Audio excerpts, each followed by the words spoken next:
Great. Good evening, everyone. Welcome to the 9th County of Los Angeles Citizen Redistricting Commission regular public meeting for 2021. Today is April 28th, 2021, and the time is 7:06 p.m. We will now call the meeting to order. As a reminder to the public, this meeting is being recorded and live streamed to youtube.com/LA County Redistricting. The link to the recording will also be posted and accessible through the Los Angeles County Redistricting website. If at any time any members of the public have any technical difficulties, please message me, Tai Lei, and we can work towards fixing the issue. As a reminder, for members of the public interested in making a comment, please click on the Q&A button on the Zoom toolbar and enter into the Q&A section the following information. A, that you are interested in making a public comment. B, your name. C, the organization you are affiliated with, if any. D, which agenda item you would like to make a public comment on. When you are called to make your public comment, you will be prompted to unmute your mic so you can speak. I will now take the roll. As a reminder, commissioner names will be called in a rotating alphabetical order by last name. Commissioners, please be prepared to unmute your mic and respond when your name is called. Commissioner Jean Franklin, excused. Commissioner David Holtzman. Present. Co-Chair Daniel Maeda. Present. Commissioner Mark Mendoza. Present. Commissioner Apollonia Morales. Present. Commissioner Nelson Obregon. Present. Commissioner Priscilla Orpanella Segura, excused late arrival. Commissioner Hyla Soto. Present. Commissioner Saida Soto. Present. Commissioner Brian Stetcher, excused. Commissioner John Bento. Present. Co-Chair Carolyn Williams. Present. And Commissioner Dorina Wong. Present. Thank you. I will now turn the agenda over to Co-Chair Williams. Thank you, Ty. I'm sure you noticed that we have a vacancy on the commission.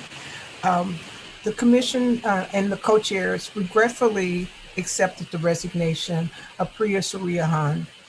She resigned for personal reasons. We just want to say thank you so much, Commissioner Suriyahan, for your service and your dedication to the commission, as well as your leadership of the demography working group. So we wish you well and you will be missed. So we will move to the approval of the agenda.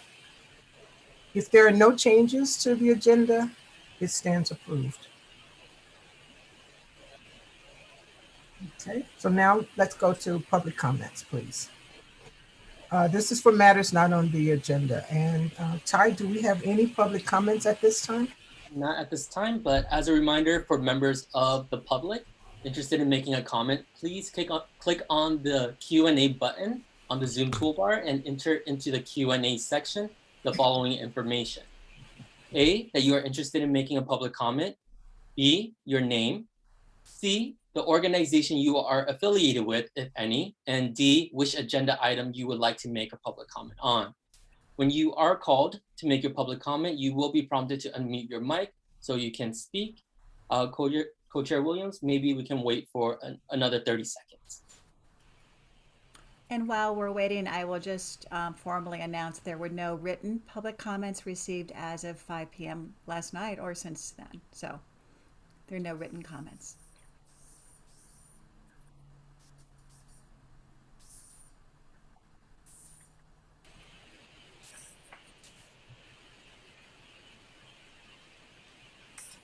So can we move on, Ty? No, there's no public comment.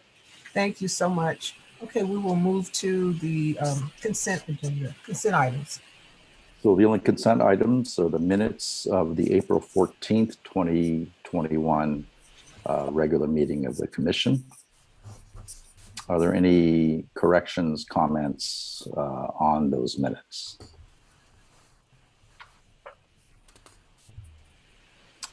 I can only see some of you, but if you do have comments, I'm sure you will let me know. Seeing none, I will entertain a motion to have those minutes approved. So moved. Is there a second? I'll second. It's been moved and seconded to approve the April 14th minutes. Ty, let's take roll on that. Commissioners, please be prepared to unmute your mic and respond when your name is called. I will now take roll call. Commissioner David Holtzman, Yes. Co-Chair Daniel Maeda, Aye. Commissioner Mark Mendoza, Move for approval. Commissioner Apolonio Morales, Aye. Commissioner Nelson Obregon,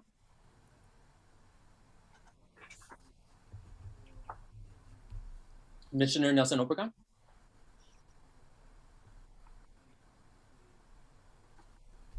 Yes. thank you. Commissioner Haile Soto, Yes. Commissioner Saida Soto, Yes. Commissioner John Vento, Yes. Co-Chair Carolyn Williams, Yes. Commissioner Dorina Wong. Yes. Motion passes. Thank you. Next item on the agenda is 6A, continuing education for the commission. And I will turn this over to the chair, the lead of the education working group, Mark Mendoza. Thank you, Co-Chair Maeda. This evening, Commissioner Vento will be making the introductions and otherwise addressing working group matters. With that, John. Yeah. Welcome, everybody. It's good to see everybody's faces. And I just wanted to introduce you, Dr. Raphael Sonenshein. He is a graduate of Yale University. He is a professor of political science, and he is the executive director of the Pat Brown Institute at Cal State LA. And one thing very unique about Dr. Sonenshein is that he was the executive director of the Los Angeles Charter Commission back in the 1990s. And he is a legendary softball player in LA County softball fields. So with that, I'd like to welcome you, Dr. Raphael Sonenshein. Well, that's a pleasant surprise that you focused on the really important things. It is true that I've been on the same softball team for 42 years. Started at third base, moved to shortstop, then back to third base, then the pandemic hit. So I may consider retirement when I return. But yeah, thank you, Commissioner Vento. I'm not going to call you John, even though I've known you for many years, but I will be respectful of this role. I will be brief. I just want to share some thoughts with you. I don't have a PowerPoint. I want to share some thoughts about what it is to be on a commission of this kind. It's a wonderful role, a difficult role. And I base this on a number of experiences that I've had and also my knowledge of the role of commissions in American politics and government. I spent 2 years full-time as the executive director of the LA Charter Reform Commission, a 21-member commission that worked to create a new city charter. And after that, about a half dozen cities had me come in and be sort of the consulting executive director for their charter reforms. I worked for a school reform commission in Pasadena. And through that, just became crazy about the way commissions operate and what an amazing experience it is. And I gave it a lot of thought. And here's kind of what I want to share with you. Most countries really don't rely on their active citizens to help make decisions. It really is not a big part of a lot of governments throughout the world.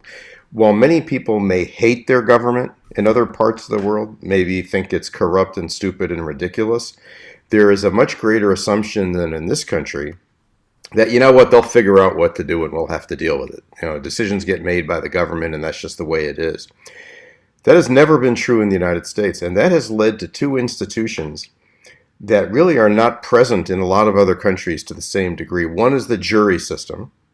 And by the way, the best probably preparation to be a redistricting commission is to serve on a jury, would be my guess. And I'll give you some analogies. But the second one that is virtually unique throughout the world is the Citizen Commission. And it's based on the thought that smart, experienced people in many walks of life who are not expert in the particular topic ought to be brought in to make a decision the way a jury makes a decision. And I was just on a jury this year, so I kind of renewed in my own mind the similarities between a jury and a commission. So consider this first of all. You are playing a role that is enshrined in American culture in a way that is really unique in the world. And if I brought visitors here from 20 different countries to come visit this commission, they would say, oh, I presume these are all government officials who have been gathered together in a room to come together and make a decision. I'll say, actually, not a single one of them is a government official. And they'll say, well, but of course the staff is run by the government and this commission had nothing to do with choosing the staff. I'd say, well, no, it doesn't quite go like that. And they have a very good working relationship with their staff, and it's going really well. And then they would say, but of course the final decision will be made by the government. I'd say, no, actually in this case, this is a unique kind of commission based on the California Commission that I did a study of a number of years ago, where the decision is actually made by you. And that makes it closer to a jury than almost any kind of redistricting commission in the world. Now I'm here to tell you, I want to make a prediction for you. In 10 years, the next time we redistrict, most commissions are going to look like yours. It probably won't happen soon because it'll be too hard to get a federal law to enshrine it. But this model that you're operating on of the citizen commission is going to become the model, I think, for redistricting in this country. So think of yourselves as not only wanting to do a great job as a commissioner, but setting the stage for commissions in the future that will probably not be appointed by elected officials and won't have the kind of authority that you have. You know you're living in an environment where the city of LA has a different kind of commission, which is a much more traditional type, but even they have been influenced by the kind of independence model of the redistricting commission, and I think their commission is going to look much more like yours than theirs. But this raises some questions. You're going to be in public making decisions, and the public is not going to know what to make of you. You don't appear to be like any kind of animal anybody has seen in the governmental world. People are used to seeing citizen bodies like neighborhood councils that are advisory. They've seen elected officials. Everybody knows the elected official has power. But you're like a citizen body that has the power that elected officials would normally have. And it's a little bit like carrying, explosive materials in your hand. I mean, that's a pretty significant power. But people will say, well, they just look like me. I mean, they look like folks from the community, and that's the way it should be. But it's worth thinking a little bit that this job you're taking on, there's some things you can do to ensure its success. And I'm not trying to add anything to the expert testimony you're going to get on everything. You've got great people lined up. You've already heard from a bunch of them, and you're going to hear more. So your education group is doing a great job bringing all the people who will help you understand how the data will be done. Of course, the data will come in late, and you're going to have to rush, but everybody in every state is going to be doing that. My experience of commissions is that unlike elected officials, you can't get by getting credibility for your recommendations because you won an election, or because you're well known, or because you've served in that office for 5 terms and everybody's familiar with you. I just know that I used to work for Tom Bradley, who served for 5 terms, and little kids who were born in the 80s thought his first name was Mayor. That's just a sidelight, because he had been mayor for so long, they thought that he was Mayor Bradley was his first name. Anyway, neither here nor there.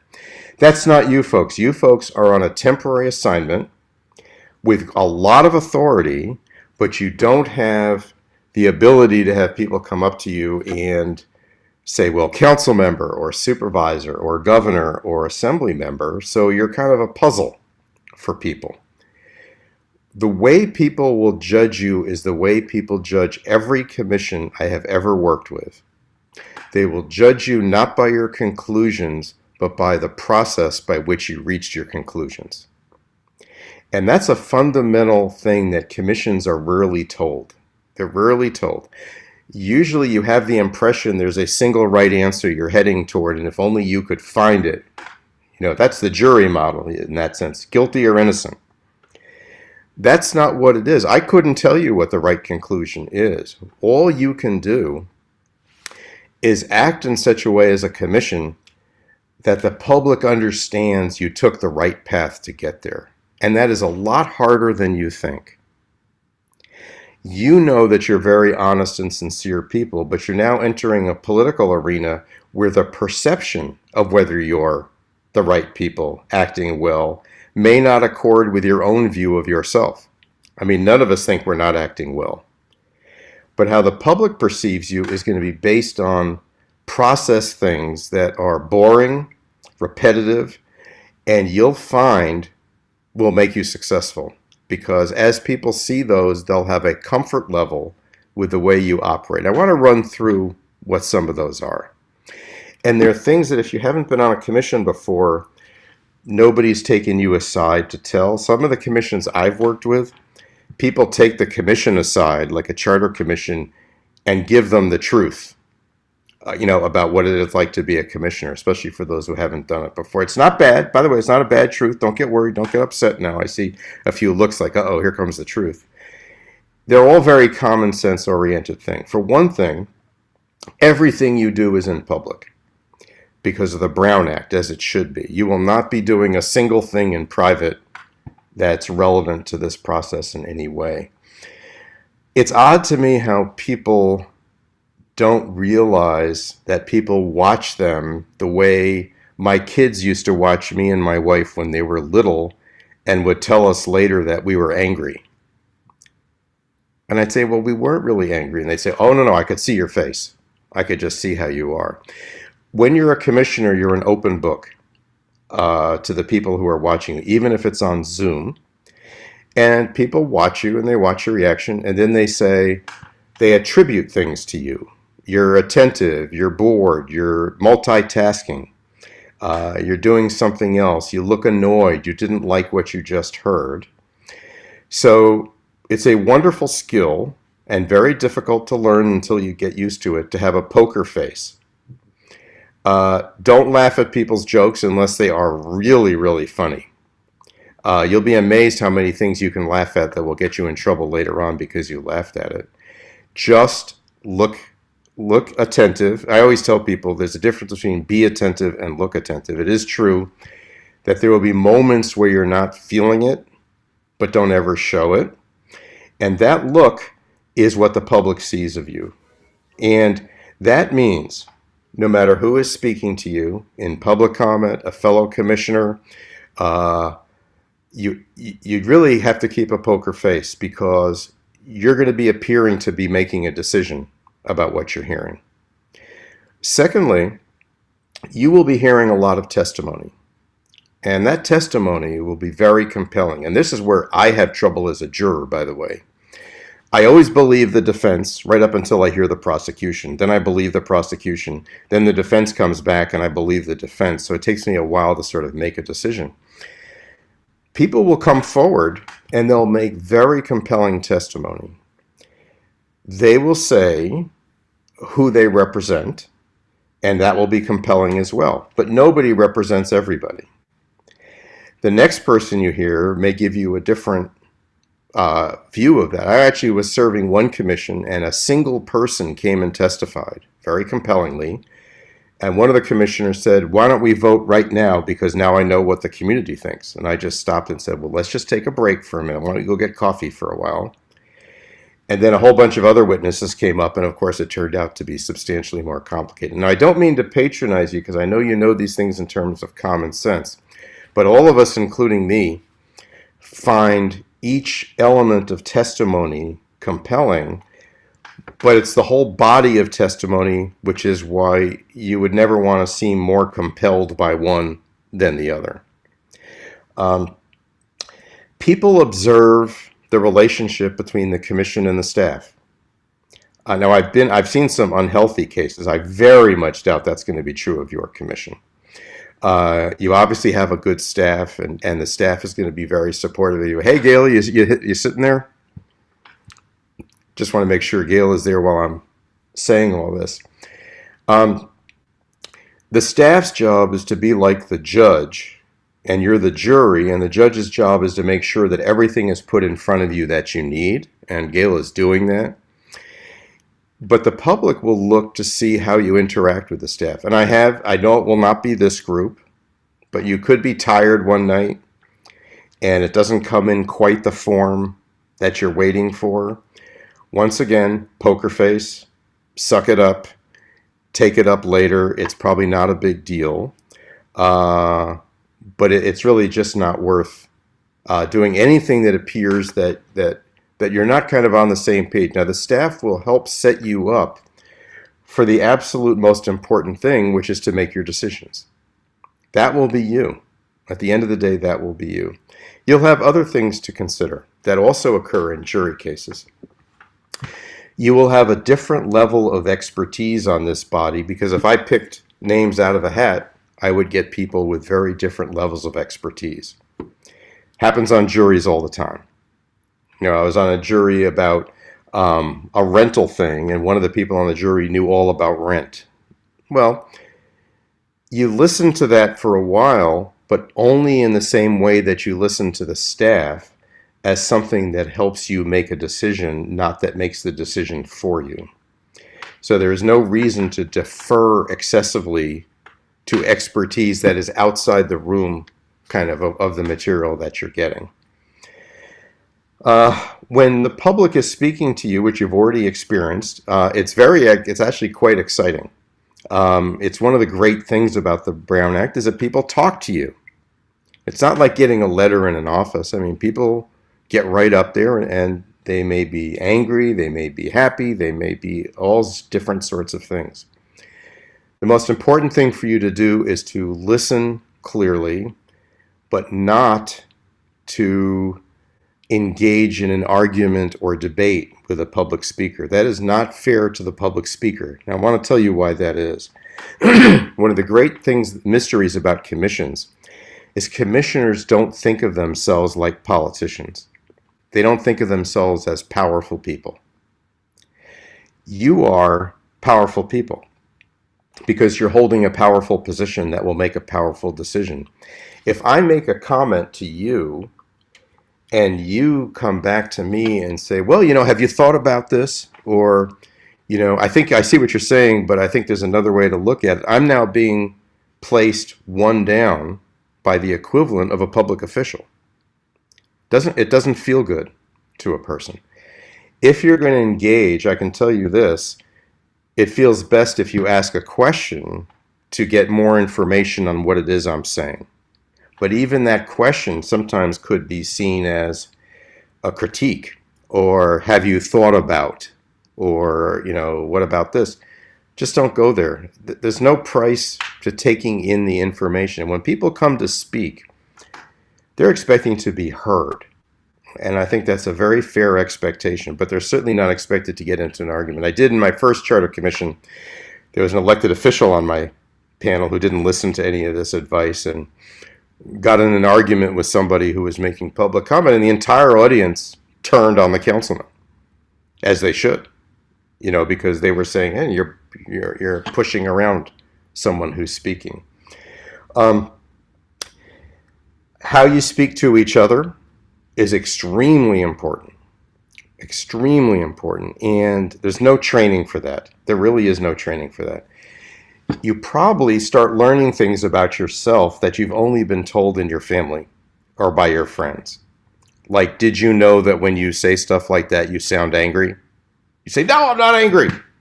By the way, this is like everybody's family is like this. If you've been a politician for a long time, you're used to that. You know your quirks, and you know when you sound a certain way, and you know when not to do it. So, Commissioner Soto says something. Okay, hello, Commissioner Soto. How are you doing? Just waving at you there. And I'm tired. I'm just tired. And I say, well, I don't know what Commissioner Soto is talking about. Now the room just goes real quiet. By the way, it's not the kind of quiet you want. I can tell you that. It gets real quiet all of a sudden. Commissioner Soto is thinking, hey, wait a minute. Where did that come from? Now, Commissioner Soto then might say, well, excuse me, but I found that a little harsh. Okay, now we're like, if I'm Gala, I'm sitting there thinking, is there a good book I can read in the back from my shelf there? Because this is not going to go well. Because Commissioner Morales now says, can we straighten this out? Can we get it together here and talk it through? You got a mess on your hands, which is completely ridiculous because you like each other and you don't have an argument. But you've let ways of speaking that work in private, you let that dog come out and hunt on camera at a meeting, and you haven't been knocked around on this on camera as much as elected officials have, who, this is one reason, unfortunately, people complain about elected officials. They say, you're not yourself when you're, when you're speaking. Well, they say, yeah, look what happens when I'm myself. Look how much trouble I get into. So how you treat each other, even when you disagree, will be read by everybody who watches the commission. And you can disagree. In fact, you should disagree. It is so easy to say, Commissioner Soto, I thought that was a very well taken point. I would like to elaborate on it and suggest an alternative path to consider. And then Commissioner Williams says, well, actually, I think you're both really on a good path, but I really think another way to go is this. And now Commissioner Morales doesn't have to come in and settle the kerfluffle, because disagreement is okay, as long as you're maintaining kind of the sense of the harmony of the group. Disagreement is essential. And that's the flip side of this, is you can become too polite on a commission and just sit there the entire time and then later tell people, boy, I was going to tell them that, but they didn't really want to hear it. That's not okay. You're supposed to weigh in, every single one of you, whether you're shy, whether you're assertive, whether your style doesn't matter. And I know the co-chairs will make sure that everybody is heard. And when your time comes, if they have to call on you, do not back down. I have seen commissions been moved by one member who was actually the shyest member of the group, who waited for their moment and moved everybody to their position. So all these are things that when you add them all together, says you followed your procedures, you took the advice that was given to you, but you had your own point of view. You are in charge. Gayla may enjoy this, but my first year as an executive director, one night the commission didn't like something I had presented, and they just tore me apart. And I was very upset and went back to the office and said, my life is over. There's no reason to go on. This is completely hopeless. So I ran into one of the commissioners. I said, that was just terrible. He said, no, that was great. And I said, why was it great? He said, well, you've been telling us what to do all this time, and now we showed you who was boss. And I felt great then. I felt like they wanted me to remember that the commission's in charge. The commission is in charge. You shouldn't forget that. I'd like to throw a last thing in, because everything I've said all goes into the same pot, which is people will judge your result by how you come to your result, not by what the result is. That, I think, is the basic point. You can't, as a commission, come to a great conclusion that you get to through a bad process, because no one will believe in the conclusion. You can come to a conclusion that may not be the single best answer in the universe, but it will be responsive to what you heard. It will show that you work together. Not that you work together, but you also have to show that you work together. I would also suggest a last thing to think about is there will be people calling you during this process offline to give you their opinions about redistricting. And I'm a little bit familiar with what your rules are. The rules of the California Commission were extremely strict about what's called ex parte communication. When you're not used to being in politics, although some of you may have been or are, I don't know, it's kind of awkward when somebody comes to you, even though the rule is all of your conversations with any players in this should be, of course, have to be held in the commission. All you have to do is say at one time, is say, I'm sorry, very politely, I really appreciate your reaching out to me, but we don't have any, we're not going to be holding conversations outside, or if they are, we have to report them in full to the full commission. That's a disincentive, by the way, to bug you if it's all going to be presented. Openness, transparency is a wonderful cleanser there. But I will admit it's awkward. I mean, when I first started out, it was hard for me when an elected official would come and tell me something, and I'd have to say, well, I guess either we can't talk, or I'm just going to tell everybody about our conversation. but it does kind of chill in a good way. People leave you alone after a while for that. So, Commissioner Vento, I'm just not going to call you John. I want you to think of yourselves all as commissioners, except please don't pull out your commissioner card when, somebody pulls you over for making a wrong left turn and say, did you know that I'm a commissioner? They really don't respond well to that. I have seen people try that. They look at it carefully and they say, oh, you're a redistricting commissioner. Okay, well, trust me, it doesn't work. But I would say I would refer to yourselves in the meetings as commissioner, because that's part of, you probably already do, but I think it's part of remembering who you are.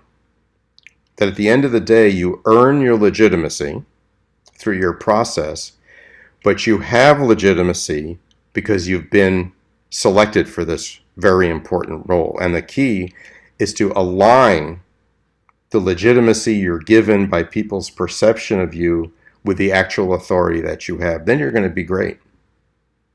So Commissioner Vento, how about if I stop there and take any questions? I hope I haven't taken up too much of your time. I forgot how much time I had, but I was having fun. That's wonderful, Rafe. I really do appreciate that, and you're right on mark. So, does anybody have any questions? You just want to unmute and go for it. Commissioner Holtzman's hand is raised. Go ahead, Ty. Oh. Hi. Hello, Rafe. Hi. How are you doing? Good. It's nice. Thank you for that presentation. Very, very interesting. Thank you.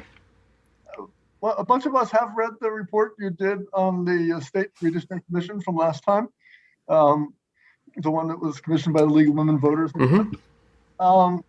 So I saw in there that really that commission did a heck of a lot of public meetings and outreach and what have you, but they get paid. They got paid. So I guess my question is two parts. One, how much do you think the fact that they had the opportunity to get paid for every day they worked affected the amount of work they did? And B, for future commissions like ours, what sort of payment do you think would be appropriate? I don't think I'll put my head in the lion's mouth about the pay question, because I don't know what discussions there have been. I will tell you the state commission worked too hard. And there were specific reasons for that had to do with the design of the commission that you will not have to deal with. Their system was set up to spend so much time and energy selecting commissioners that they had almost no time to set up a staff organization to help the commissioners. And the commissioners ended up doing, with the help of whatever staff they could get, who were completely overwhelmed, they didn't have the kind of staff support you're going to have and the kind of coherent process that they had. They did the thing mostly by themselves. So whatever they were being paid was not even remotely compared to the amount of work they lost. They were taking time away from jobs. They were traveling around the state. It was, in a way, unconscionable, but nobody knew how to design it. So they gave all the attention to how you get selected and none to how to organize it. That's what my report basically said. I think you should design it within the work you're able to do and with the work that your staff can provide. You've got solid staff support from the start, which they didn't really have. You could get assistance from outreach consultants if it's in your budget. I don't know what you have. I don't think you should work yourselves to the bone, but you should work pretty hard.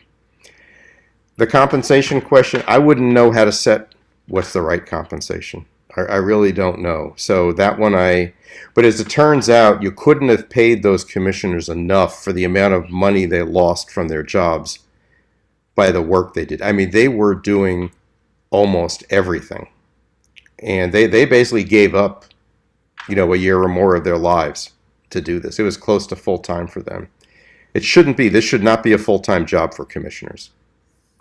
And to the co-chairs and the staff, obviously, you all know your main goal is to make sure that they can get their work done without falling apart completely, but maximizing the public input you can get is definitely a big part of your credibility. But, LA is a gigantic county. Do you know that it would be the 9th largest state of the union? Would have more electoral votes than Michigan. So you're not going to get the whole state. So you have to pick your spots. Maybe you have to think of ways to get input that we've learned this year through Zoom and other ways that don't require you to move the whole commission to go to places. But there's no magic answer to how many hearings you have to. I think hearings are going to go out of style a bit because of the epidemic. But this could be a hearing. I mean, you can get 100 people at a hearing on Zoom. Thanks, Rick. Work very hard, but don't ruin your lives. Good advice. Gayla, does that make sense to you? Yeah, I appreciate how you're defining the roles, and I think the timing of your message is perfect in terms of where we are at in terms of the commission. And I also do feel that we are here to serve the commission, do a lot of the background work. We have, I don't know if Commissioner Vento explained, we have ad hoc working groups. Good. So the staff, we bring the work to them for them to critique it. We get their input, we take their advice, we refine it before bringing it to the full commission. And we try to do these every other week when they're not meeting regularly. What you have is a backbone. That's what the staff effort can really be, and it's going to make your lives so much better. But the committee idea is a great idea. I mean, that'll work really well. Well done. And they have great leaders and people like Commissioner Vento, who brought you. He was a good student too, and teacher. Thank you, Rafe. Any other comments or questions or thoughts or ideas? I have a question, but do we have public comment on this? There are currently no public comments on this agenda item. So Dr. Sonenshein, I did also review the report that you presented regarding the previous, I guess it was the statewide commission. Yeah. Right?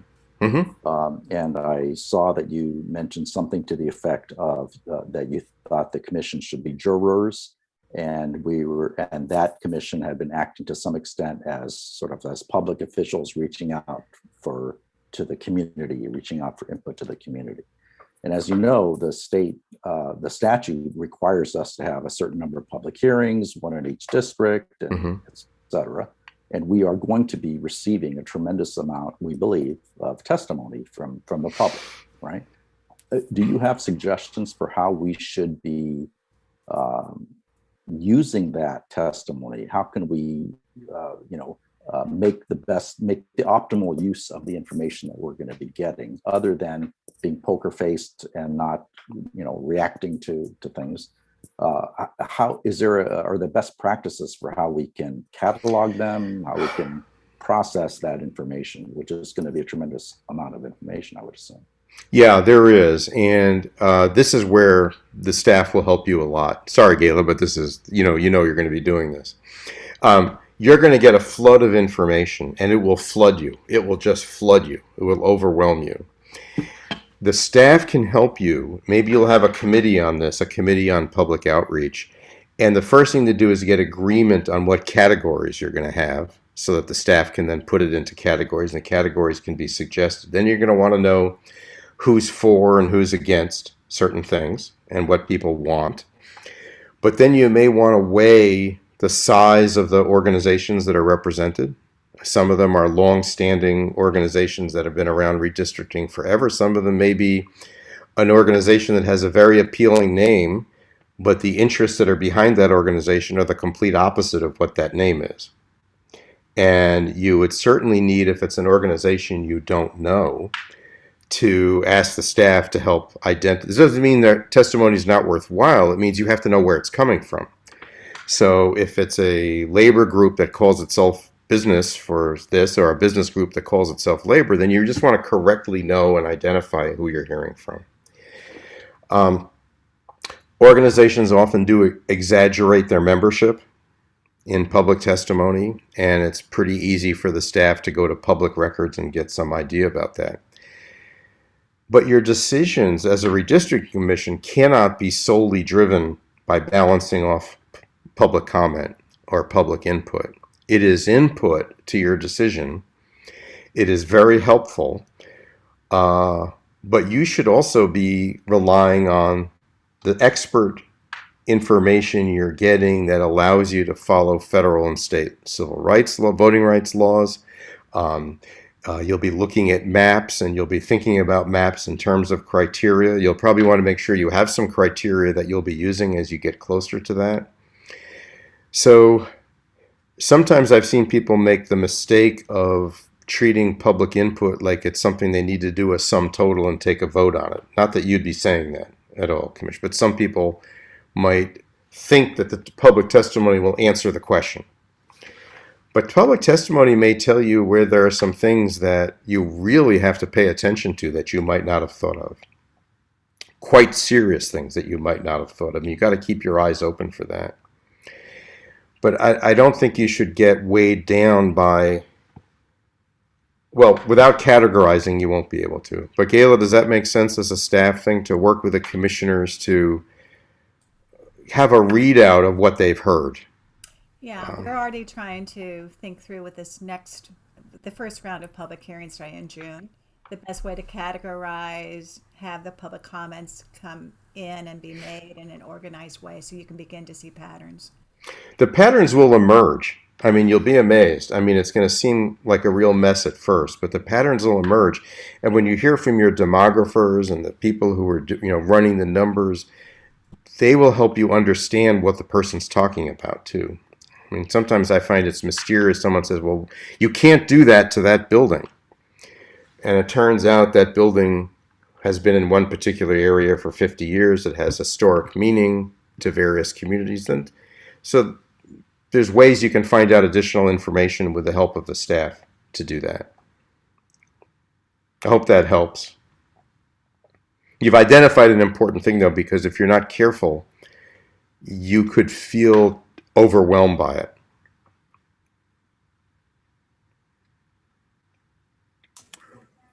Are there any other comments or questions or thoughts?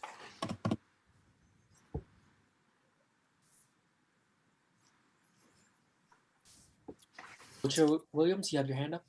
Yes, I do.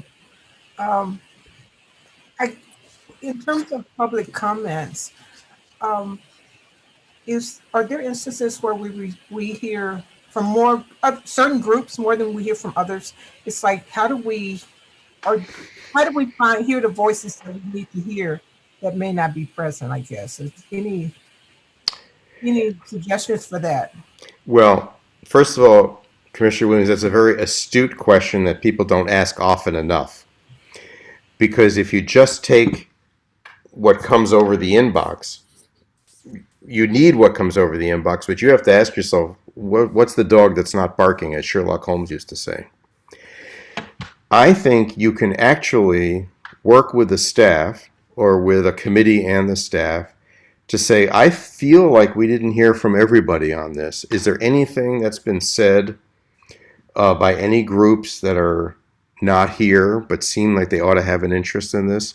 And maybe it's a matter of having a conversation to either reach out to them or read some of their written materials.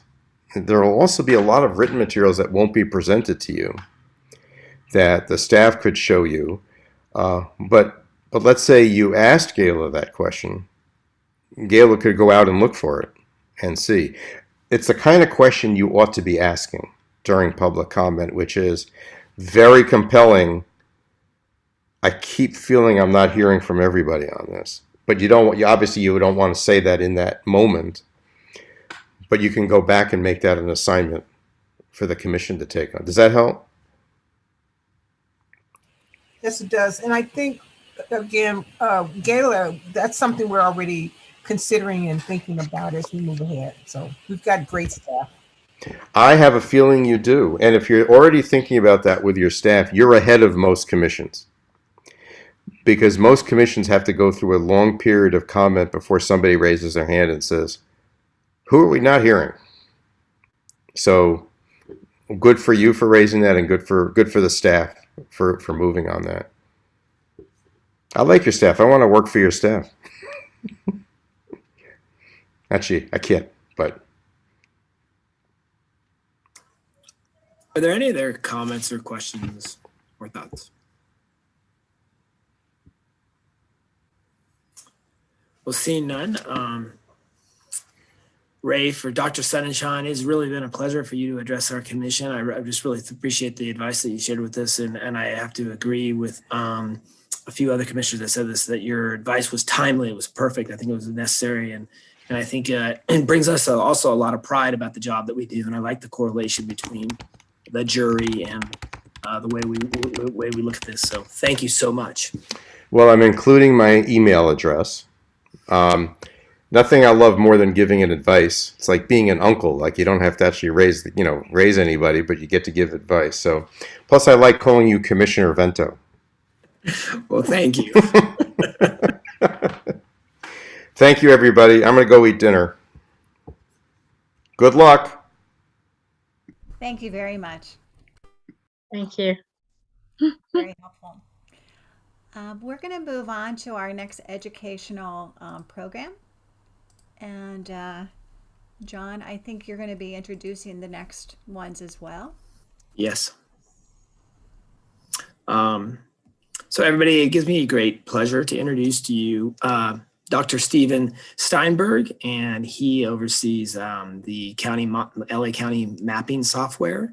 And he also has, I believe it's David Ely is there as well, and Richard Ledbetter. So everybody, let's listen to what they have to say. Okay, well, thank you, Commissioner Vento, for inviting us tonight. I'm going to take just a couple of moments here to introduce at a high level what we're presenting, and then I'm going to turn it over to our friends from Esri, followed by Dave Ely from the redistricting demographer that's working with us. So as Commissioner Vento said, I am the County Geographic Information Officer for Los Angeles County, and I am essentially the point of contact between the commission staff and the county and our vendors and contractors who are helping to support preparing the software platforms and the data sets that will be used to inform the overall redistricting process. Can I get the next slide, please? So we have essentially Threelegged Stool that's supporting the mapping components for the redistricting process. First off, within the county family, we have our enterprise GIS team, which is part of the internal services department. That's the team that actually is going to be supporting the GIS or the mapping infrastructure and helping to collate and organize data to be loaded into that as needed by the commission. Secondly, we'll have our friends from the Esri redistricting team. Esri is a mapping software company out of Redlands, and they'll present to you in a moment about the platform and how it's structured and accessible both to the commission staff and members and anyone you have working with you on the process. It's also going to be available to the public and community organizations and anyone else who wants to enter the platform and build their own redistricting maps and provide those as suggestions or input to the committee. And then finally, Compass Demographics, David Ely from Compass Demographics will talk to you at the end about the data preparations we're doing with elections data and demographic data and those components that will feed into the databases that you'll have available to do the mapping process and explore different options. Next slide, please. So pretty simple agenda for you tonight. I'm not going to talk very much because I serve more as the conduit to all the people who do the hard work, the commissioners and staff on the committee, and then working with our partners inside the county and externally to pull all the required software infrastructure and data together for you. So first, I'd like to turn it over to the Esri team, and I believe we have Richard Leadbetter will be presenting the software platform to you here in a moment. And we also have Mike Sumich from Esri, who is at least observing and maybe will jump in, I'm not sure. And after they're done with their presentation, we'll have a little time for Q&A. And then we'll move on to David Ely from Compass Demographics, who will talk to you about the data preparation that he's been working on. And again, have Q&A, oh, that should say with Dave Ely, not Esri team. Esri doesn't have to answer Dave's questions. Apologies for the error. So with that, I want to turn it over to Richard from Esri, and we will hear about the software platform. All right, I'm trying to share my screen. Let's see if this goes. Is that working? Okay, excellent. Richard Ledbeater. I cover state and local government for Esri. I cover a lot of the government trade associations, but more importantly, I focus on administrative functions and the geographic nature of both the business aspects of local government, but the geographic nature of policy. And that definitely falls into election and redistricting. Short agenda today. I'm going to discuss the solution. We will have at a later date a full demonstration and then cross-training on the solution. But just wanted to show you, discuss it at a high level, and then continue a discussion. A brief history by way of why Esri is even here. Redistricting is a geographic problem. It is geography at its best. It involves people and physical places, but it's all about geography. In the 1980s, the very early 1980s, the Census Bureau and the Department of Justice Civil Rights Division came together to try to figure out what data sets were needed to honor the Civil Rights Act. What data needed to be passed to the states and local government in order to do the fulfillment of the requirements. And Esri was brought into that effort to create what ultimately becomes the PL data, the Public Law 94-171 data, the data that everybody uses for redistricting. So we have been involved with the Department of Justice ever since, and it's our technology that's used by them. It's this technology that's used by them to do any audits.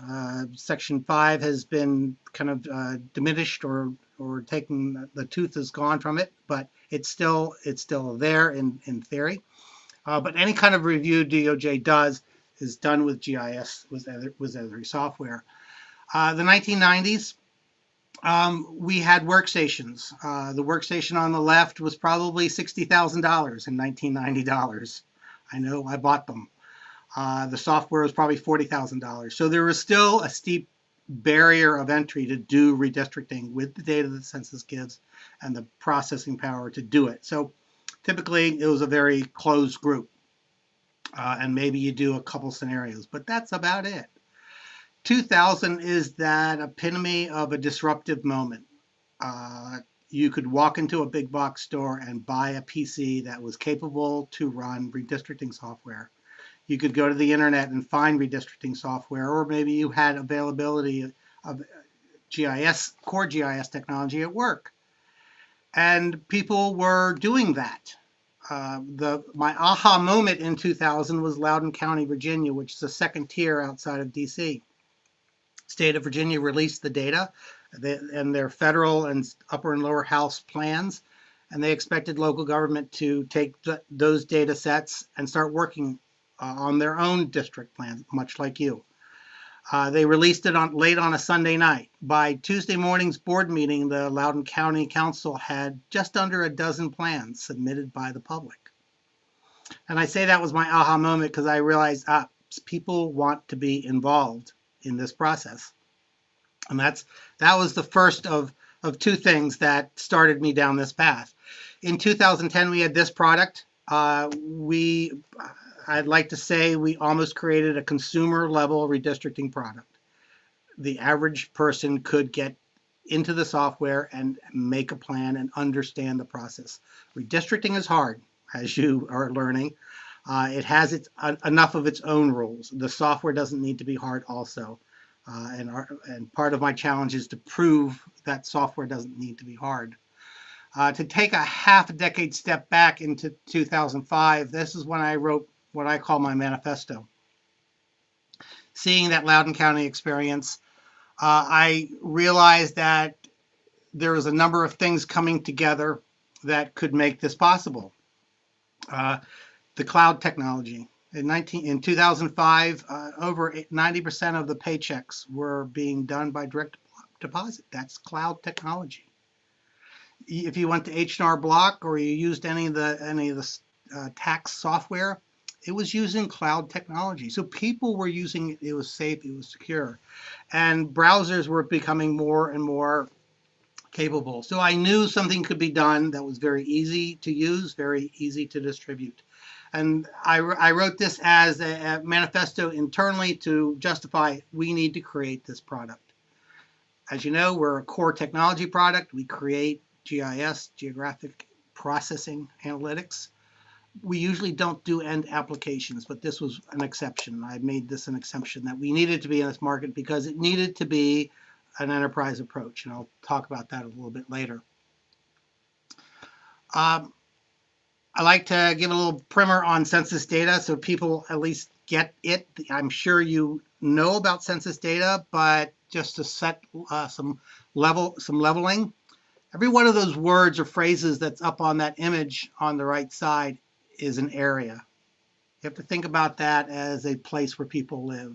Whether you live in a census group or a minor civil division or a school district or an urban growth area or a county or a place, you live someplace.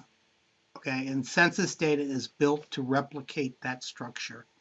It starts with the block. That is the ultimate Lego block. That's where you build everything. And from that, you make block groups, which are a little bit bigger. A block is usually about 400, give or take, people. So it's a pretty good, close unit.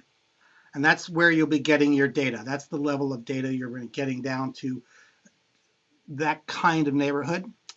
Tracts, block groups, tracts tend to be 1,200 people. They make counties. All of these nest up, and even places are parts of states, but they're nested from blocks. And I want you to understand that. I'll be coming back more about census data in a couple more slides. So that second aha moment was in 2005. And that's when I said the internet was there. It was competent. There were things to be done on it. But the top left image was kind of the state of the art of redistricting in 2005. It was between the consultants and the legislators. The people sometimes were able to comment, or they went to a meeting and they got to pick between plan A, B, or C, or D. That was about it. And I thought more needed to happen. Just like the presentation you just heard, people wanted to be involved, people needed to be involved, and this was my challenge. And that the middle drawing is what I drew up in 2005 as this is the realm of the possible. There were a whole bunch of IT reasons, cost reasons, centralization reasons that were all positive to this process. And this was the goal, and this is the goal of the software that you'll be using. By far my most technical drawing, but fundamentally, I put up this drawing because the user accesses this software through a web browser. So the only technology somebody needs is access to a competent web browser. The same browser you use for YouTube, for download Netflix, to do your email, to do your work at your job and your school. The browser that you use today is all you need to get access to this software and the data that you're going to provide. It is a unique URL to the person who signs up for it, and that way anything that's done in a plan, any comments on a plan are trackable and documented. I like to describe the software as a three-legged stool. These are the three legs. The data, that's the PL, the public law data, most importantly, but it's also the data that Steve will be adding to that file, the voting histories, other cultural data, other neighborhood zones, all of that data. But also, you can bring in cultural data. By way of example, North Dakota likes to have its state legislative boundaries based on watersheds. Who knew? Where do you get what? It's not in census data. So they're able to go over to a data set that's published by the Department of Natural Resource and use those polygons to help build the districts that they want. So data is more than just the PL data. You're certainly adding a lot of other demographics to it, but there's other data to be brought, and that's the enterprise approach that I wanted. Plan management. How we've set this up, there's one copy of the data that everybody builds from. There's one copy of the software. So you don't have to worry about individual installs. Is it the right version? Did it get updated? Did I update all of the computers? Is it the right version of the data? Did it have an update that I missed? Is it the right version of the plan that I want to put forward? In 2010, I was amazed by the number of people driving across state on a midnight on a Saturday with a plan that had just been finished so that it could get it into testimony in the next morning. That one plan available throughout the internet as long as you have a browser. That's going to make the public interaction much easier. And then collaboration, and that is the unique part. We offer you the ability to offer all of the tools and all of the data to the public in the same kind of interface that you have. You're able to create groups and subgroups. So if you want to give a group to the League of Women Voters and all of their members can interact with each other, share plans, comment on each other's plans, copy a plan and improve it, and then elevate it up to the commission. That's doable. Or you're just an individual and you want access, you can have privileges and access and put your plan up for consideration and review by the commission. That is unique to this particular configuration. By way of showing it to you, these are the menus that people will experience. If it looks familiar, kind of like a Microsoft ribbon, that's why. People are very familiar with that workflow. Oh, I know where file is, and I know how to pull those down. I know how to save a file. I know how to walk across the ribbons. The idea is to go left to right, top to bottom, and you will have created a plan. And the idea of making it an intuitive interface, the image at the bottom is where somebody would be doing the majority of the work. And there's a number of ways to collect those blocks into geographies to make districts. And you can see some of the care that we've put into making it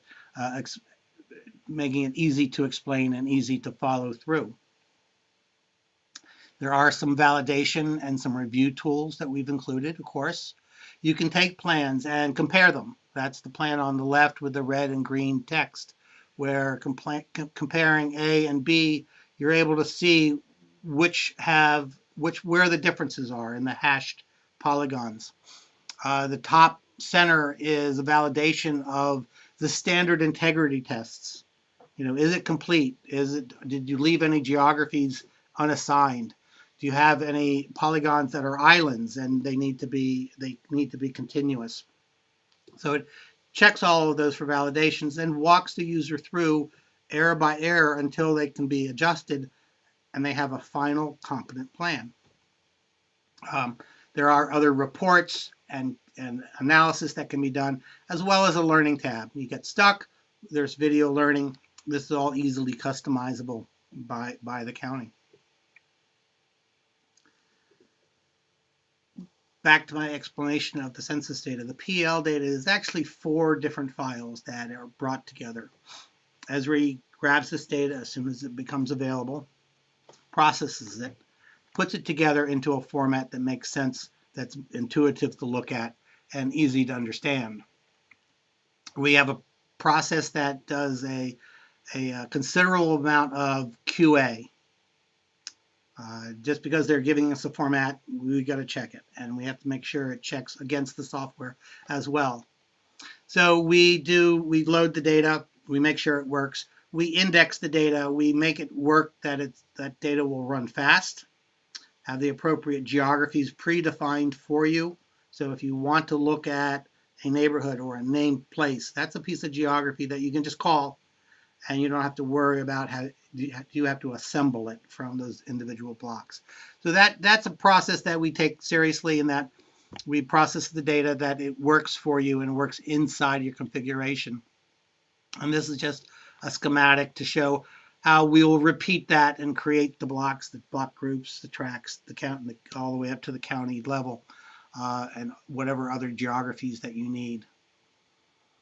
We're serious about our citizen engagement, about our communication. This is a mock-up that we did for the state of Florida on what we call a hub. And fundamentally, it is just a web page, and you can put up all sorts of other information, but context. Okay, yeah, a map helps explain, but what's the verbiage? How do you explain that map, and what do you want them to look at the map, and what questions do you want answered when they do look at that map?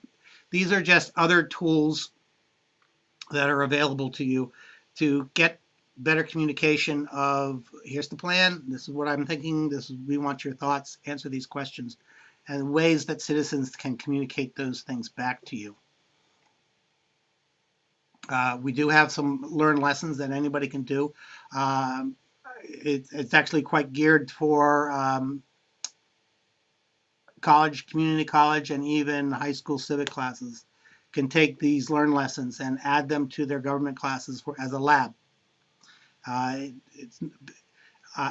did this because I looked at my son's civics course in high school, and there was one paragraph on redistricting. I said, that's a shame.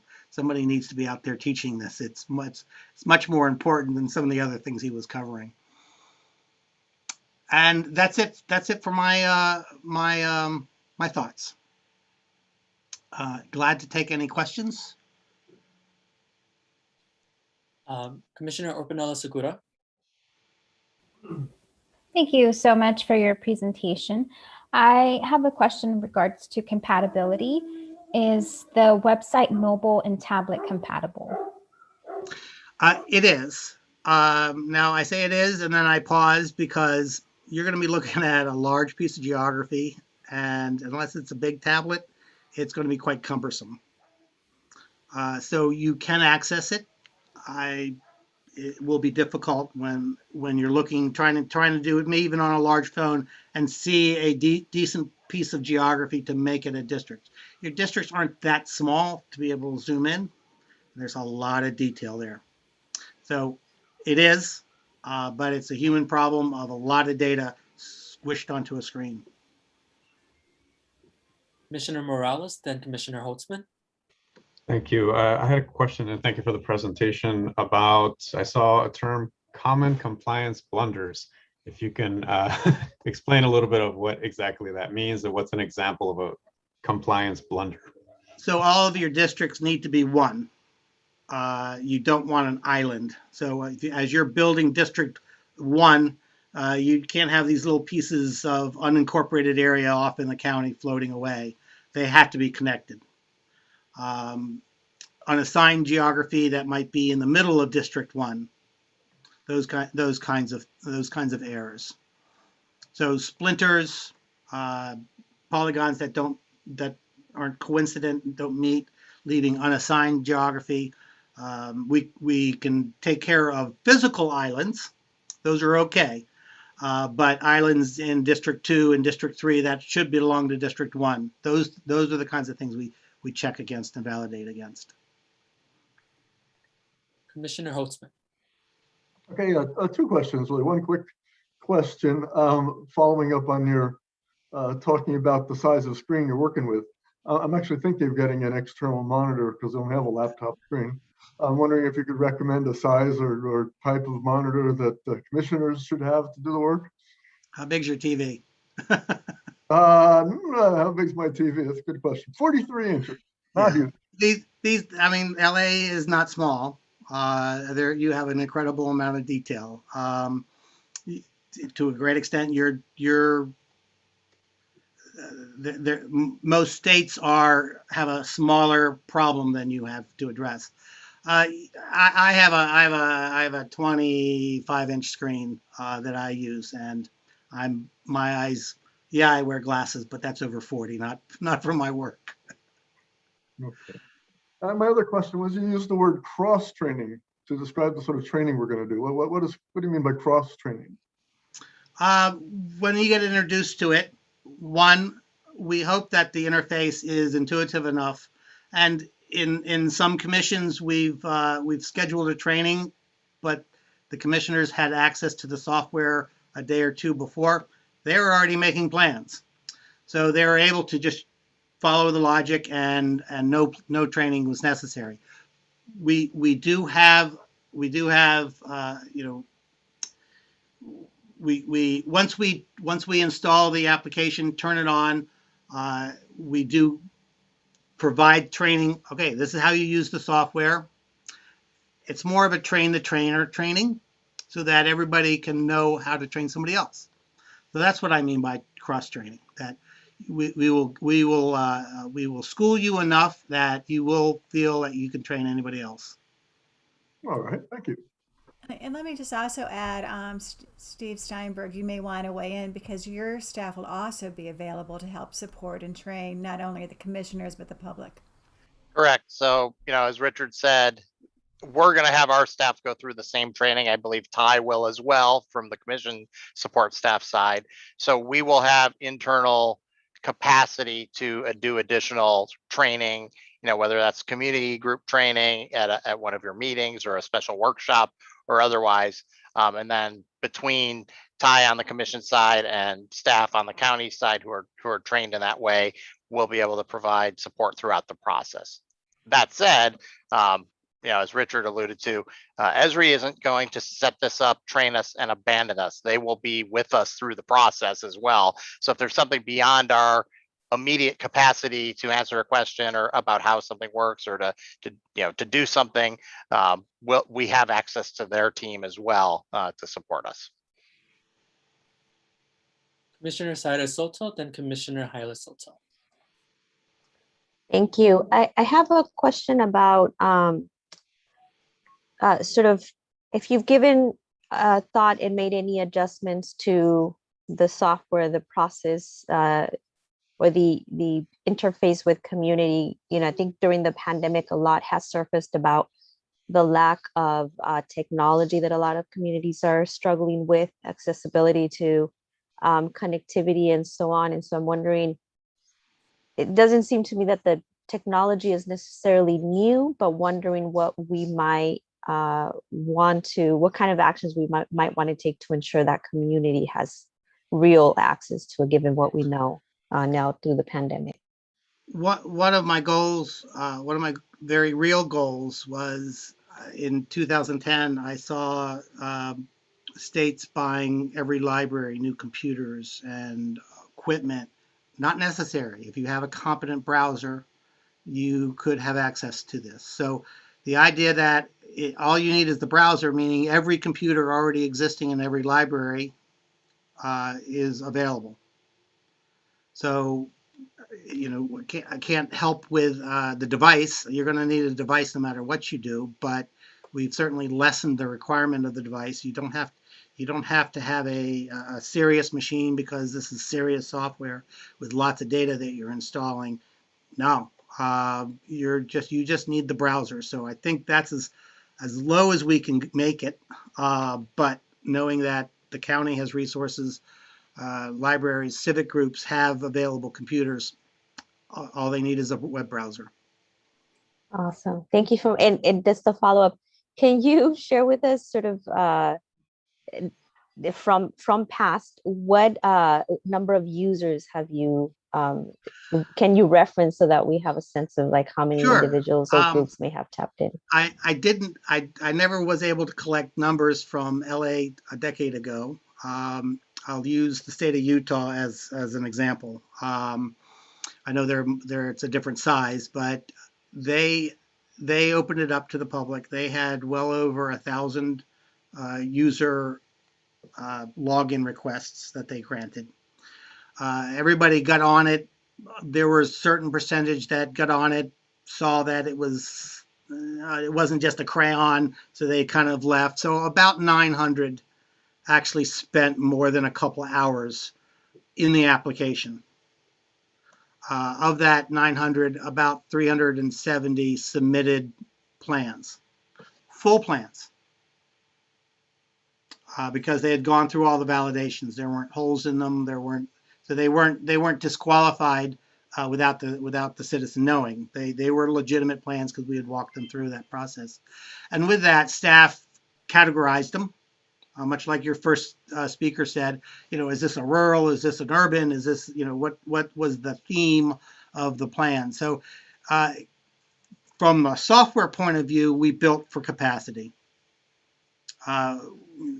We do size this for public consumption. I don't think there was any size limitations last decade with LA. You didn't have to bring on extra CPU to process the requests.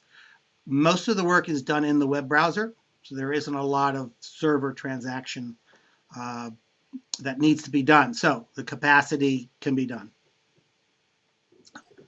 Thank you. I appreciate your response. Commissioner Hyla Soto. Hi, thank you for your presentation.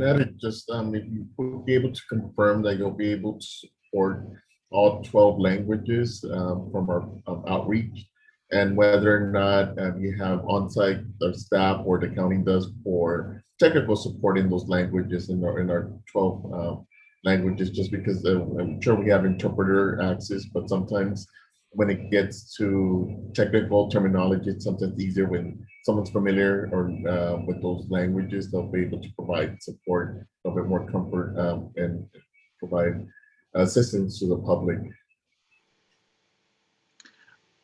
I'm going to leave that with Steve. I don't know how that's being planned to be set up. That's a great question, Commissioner. Honestly, until you asked it, I wasn't aware you're supporting 12 languages. So that's important to know. Thank you. I think we're going to have to talk about that. I don't have an answer for you right now. I will ask Richard, does the redistricting software have any translation capacity in it? Like, can the menus be changed to another language, or are they all just English? The software menu buttons, no. The help tab with its videos and its text, yes. Okay. So I think we'll have to work with, county translation services and with Gala to work out the best plan of action there. Because I know we do have some staff on our side that speak some of the other language, but by no stretch will it be all 12. So we will have to put together a plan for that. Thank you. Commissioner Vento. Yeah, Richard, thank you so much for the presentation. I was just kind of curious, maybe just from an educational thing, and this may be something maybe Mark and I will talk about later with Gala or something like this, but I was wondering, maybe you could show us, I mean, not obviously today, or maybe show us examples of what were disqualified maps. Like and I know just because sometimes I'm more of a visual person. I really like the example of how you talked about islands. I thought that was really, really, like for me, I really connected to what you were saying. But I just in general, kind of like what would be a disqualified map, or maybe, some of the visual presentations would be something I think would be kind of helpful, at least for me, at least. So right off the bat, when you initially set up the program, we're going to ask you for what's the number of districts. So right there, somebody could just make one district because that's all they're interested in, and send you that map. That's a different animal. So that's a disqualified map. It's a community of interest map, but it's a disqualified map. Or a map that only does 3 of the districts, or has holes all over like Swiss cheese in the district polygons. You also have a differential percentage. The states are usually very low. Cities can be up to 10% differential between the high and the low population numbers for the district. So if you exceed those, that's a disqualified map. So as long as you can be in parity between population figures. So often at the end, when you're just about to finish your map, you're looking for blocks that may have 5, 10, 15 people to be able to get it within those parities of all the other districts. So those are some of the things we validate for a disqualified map.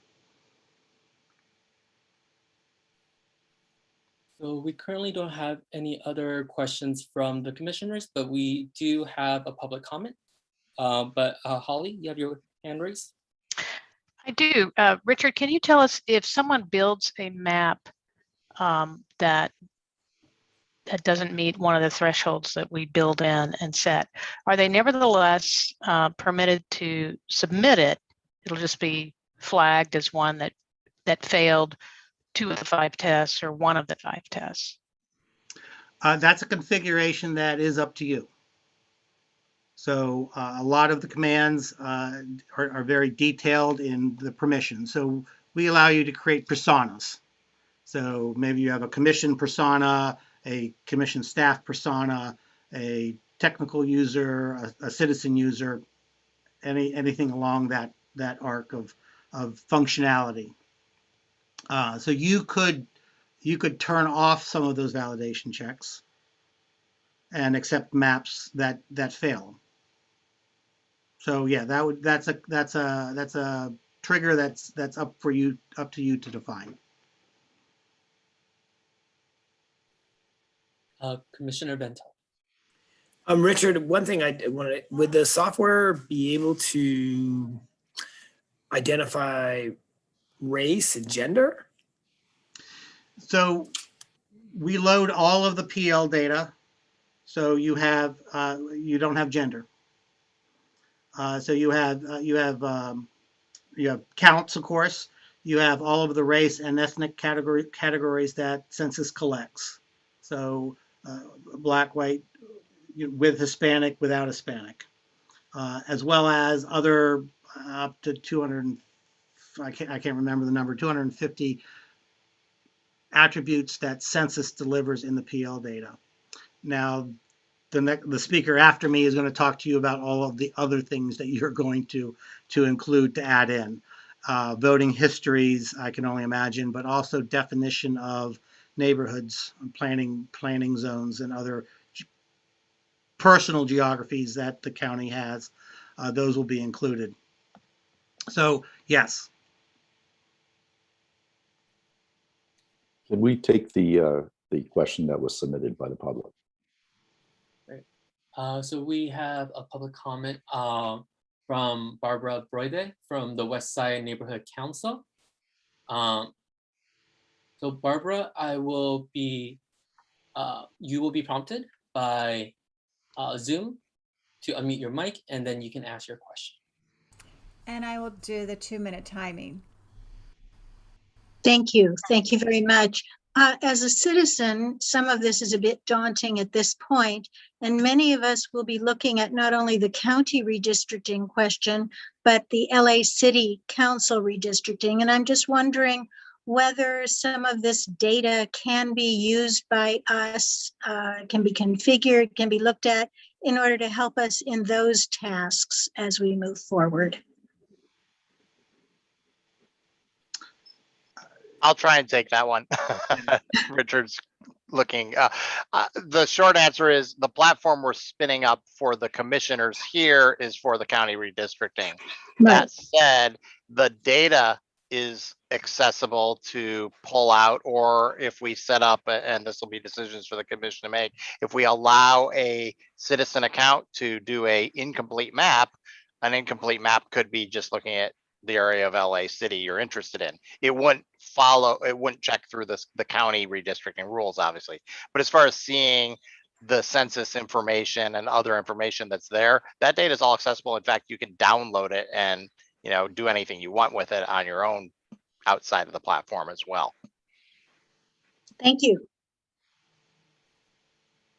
We currently do not have any other public comment for this. Might be a good time now to have David Ely actually talk about the data sets being built. Okay, thank you. There we go. Hi, my name's Dave Ely, and I have a little bit of a response to that public comment because I build redistricting data sets for the city and for the county and for a lot of other entities. So a lot of what I say about the database that I will be building into the system, it's going to be very similar to what LA City Commission has on its website in its software. And so a lot of, at least the data concepts will be very much parallel to each other. That's kind of out of order of what I was going to say, but just sort of a basic introduction of who I am. I have been involved in building redistricting data sets and doing redistricting for not quite 40 years, I guess. The first redistricting that I worked on was a settlement to a lawsuit in LA City in 1985. And for that lawsuit and for a number of other lawsuits, I built data sets that were used by experts doing racially polarized voting analysis or other kinds of analysis that were involved in litigation. Since that time, I have been a primary consultant to the City of Los Angeles and the County of Los Angeles in each of the redistricting cycles. So in 1992, in 2002, and 2012. And I built data sets for all of those. And so the concepts that are going into the data sets that I'm building are related to both aspects of that. So we have data that's useful primarily for drawing districts, for doing community of interest analysis, for sort of providing a factual either verification or question to some of the things that you'll get in public testimony about the nature of different kinds of communities.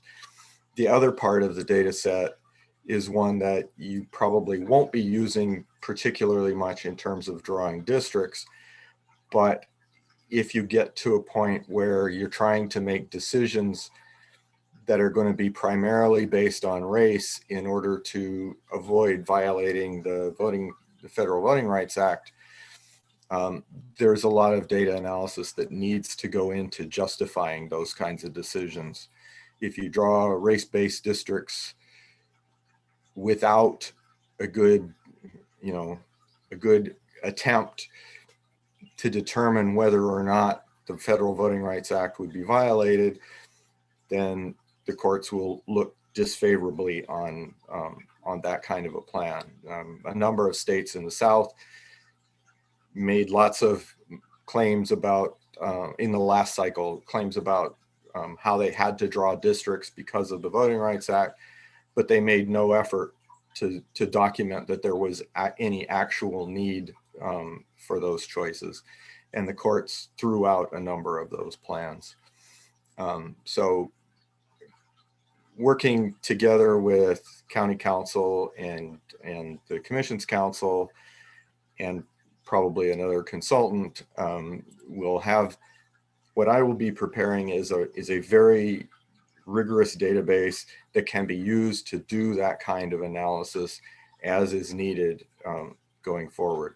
And so that part of the database is basically a combination of election results from all of the elections that the county administered during this last decade, paired at the precinct level with ethnicity and other characteristics of the voters who voted in those elections. And that's the kind of data that's necessary for doing analysis that attributes voting behavior to groups of voters without knowing how individual voters voted. So that's a big piece of the data set that only small amounts of it will be part of what is available for drawing districts, because it would be completely overwhelming to look at in in a normal sense, but it will be available to be able to do specific analysis for racially polarized voting in specific neighborhoods, and all of that through the process. An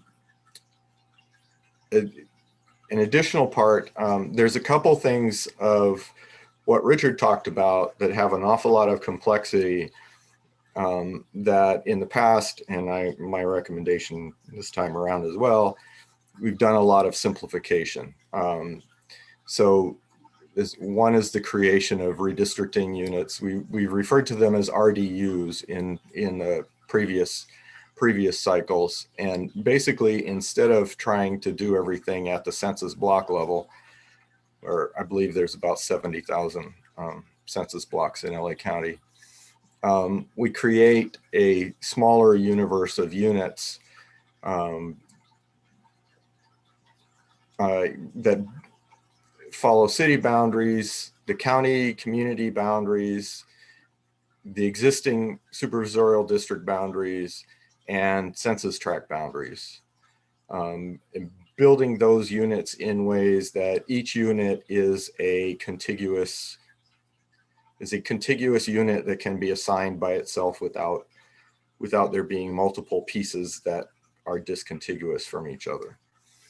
And so we're working on two different options at the moment. One that is based on census blocks, and there would be about 7,000 of those units in the county, or the census tract based model where there would be approximately 3,000 units.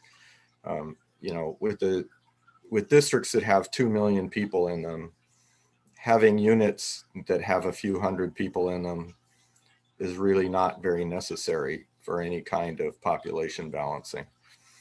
And so the district creation process can be much, much simpler for commissioners as well as for the public with this reduced number of units. So that's one step that county information people have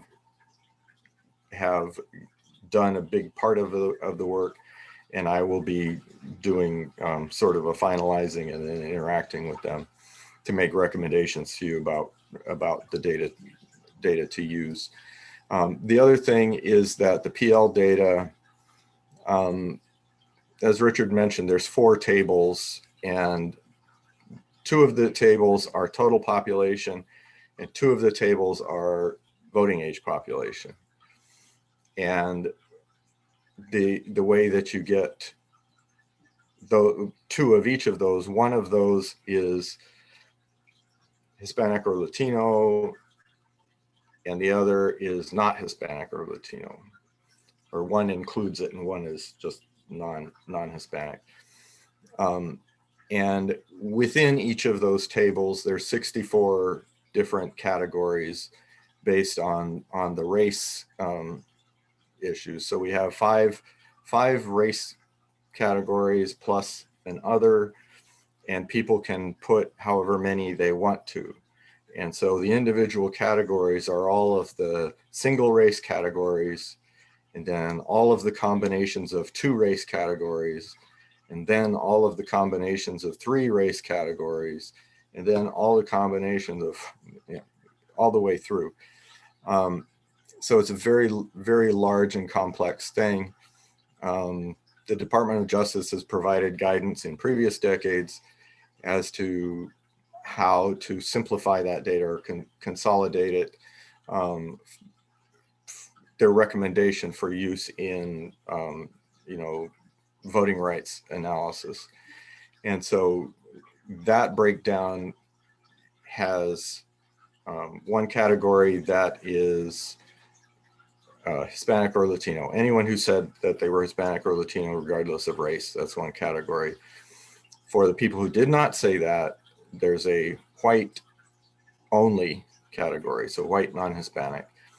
Then for each of the minority ethnicities, you have the people who said that single ethnicity, plus the people who chose 2 races where the other was white. So people who said Black or African American and white would be included in the Black and African American category. And so there's one of these for each of the, each of the ethnic groups, and provides a much more manageable set of data for including in reports and for people to be able to see exactly what they're doing. So that will be another aspect of it. What we've also done in the past is combine, we created categories that are any part. So anyone who said Black or African American, regardless of what else they said, would be in this inclusive Black and African American category. And similarly for all of the races. So there would be an alternative. Those categories wouldn't add up to 100% or the total, because there'd be overlap between people who selected multiple races. And then from the election data set, in addition to the polarized voting analysis, there may be certain policy related issues, propositions, or things like that that commissioners are interested in looking at, the distribution of yes and no votes, or how, things that can be used to judge opinions, policy related things for community of interest analysis. Those can be included in the software as well. There would be information on current registered voters and their voter history, so that data can be summarized also by district as you're doing it. And then the final piece is tables from the American Community Survey that would have socioeconomic characteristics. It's data that used to be part of the census long form. It's collected on a continuous basis by the Census Bureau now and released in the American Community Survey. And the version of that, which is available at local levels that you can use for redistricting, is a 5-year tabulation. So it's data that was collected by the Census Bureau. The current version was collected from 2015 through 2019. And it's released at the census block group level, but it's the block groups that existed during that time. It's not the new block groups that are in the current census. And so there's conversion that I'm doing with that data to be able to put it into the current units that we're working with. And the kinds of tables that I am doing initially, and again, the commissioners can request additional tables. Poverty levels, education levels, income levels, language spoken at home, limited English ability, overcrowded housing, rental housing versus owner housing, and there's a lot of additional measures that I could do a very long training session just on what's in the American Community Survey. So I won't try and go into that. But those are the elements of the data sets that I'm building. I guess if there's questions, or if Steve wants to say anything.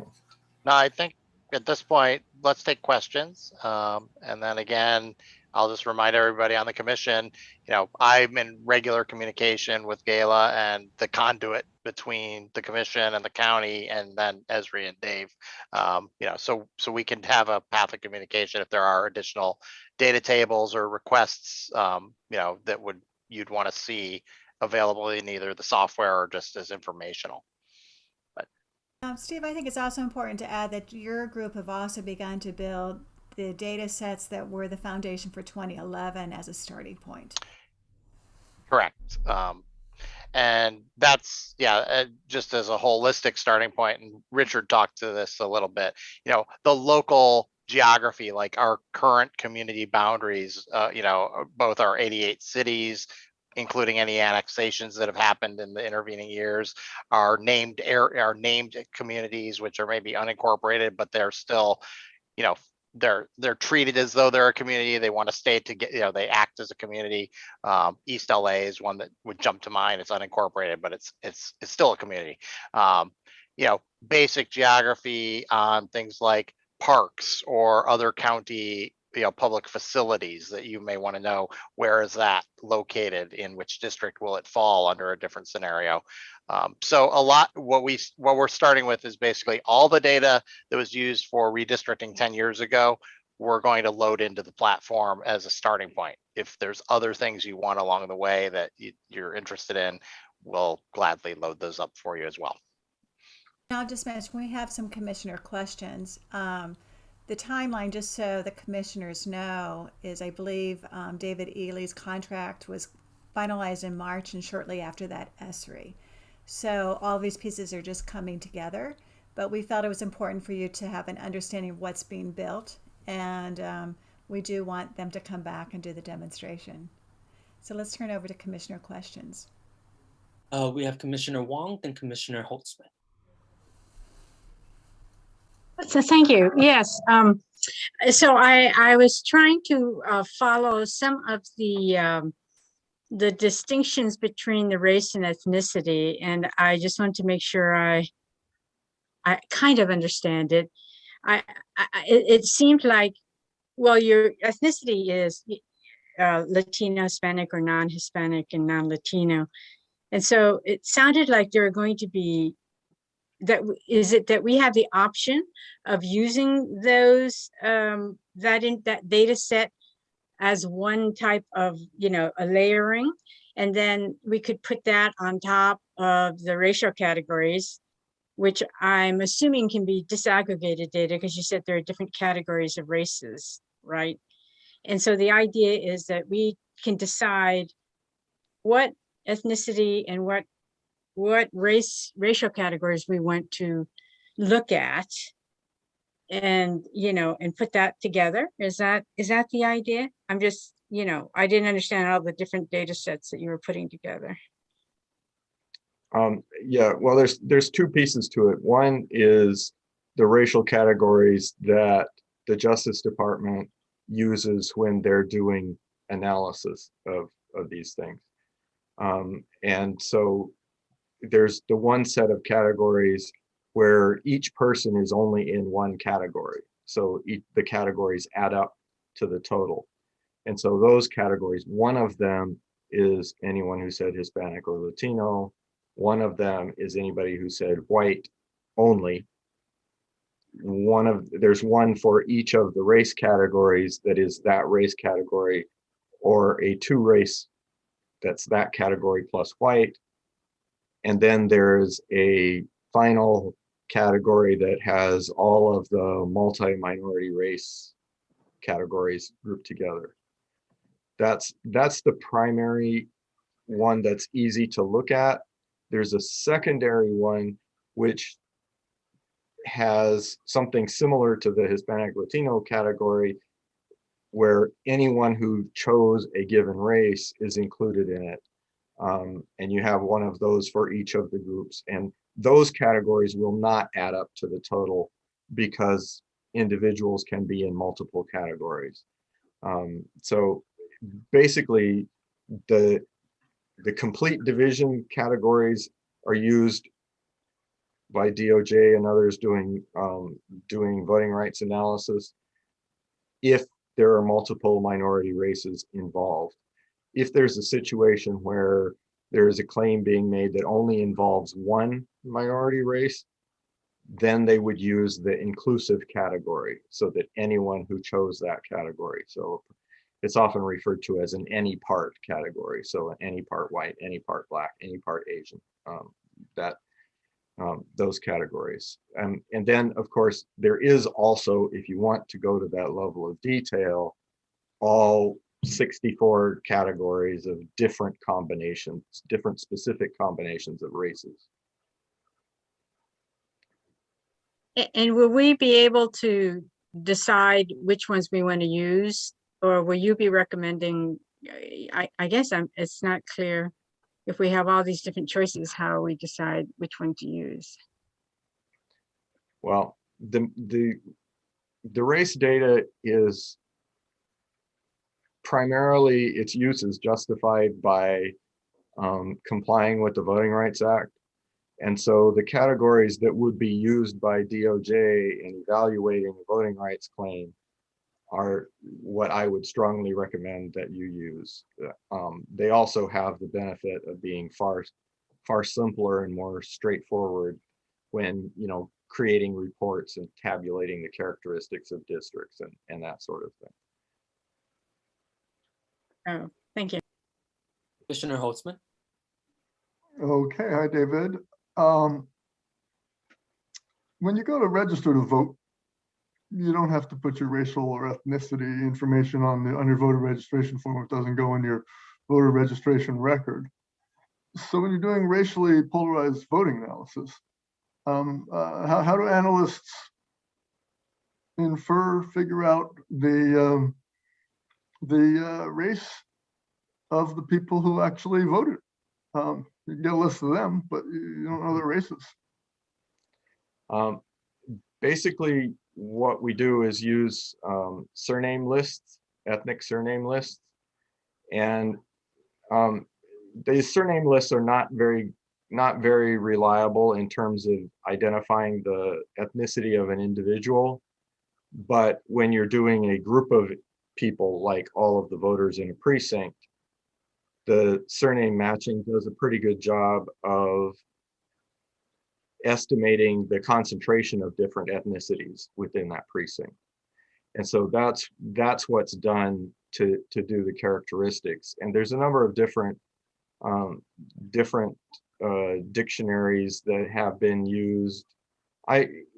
In my work, typically I use the same ones that are used at the statewide database. Another piece of my background that I didn't mention is that I was involved in building the statewide database for about 20 years. So there's a Spanish surname list that the Census Bureau put together around the 80 census. And it's not the best list in the world, but it's by far the best documented and the most used. So people understand how reliable it is.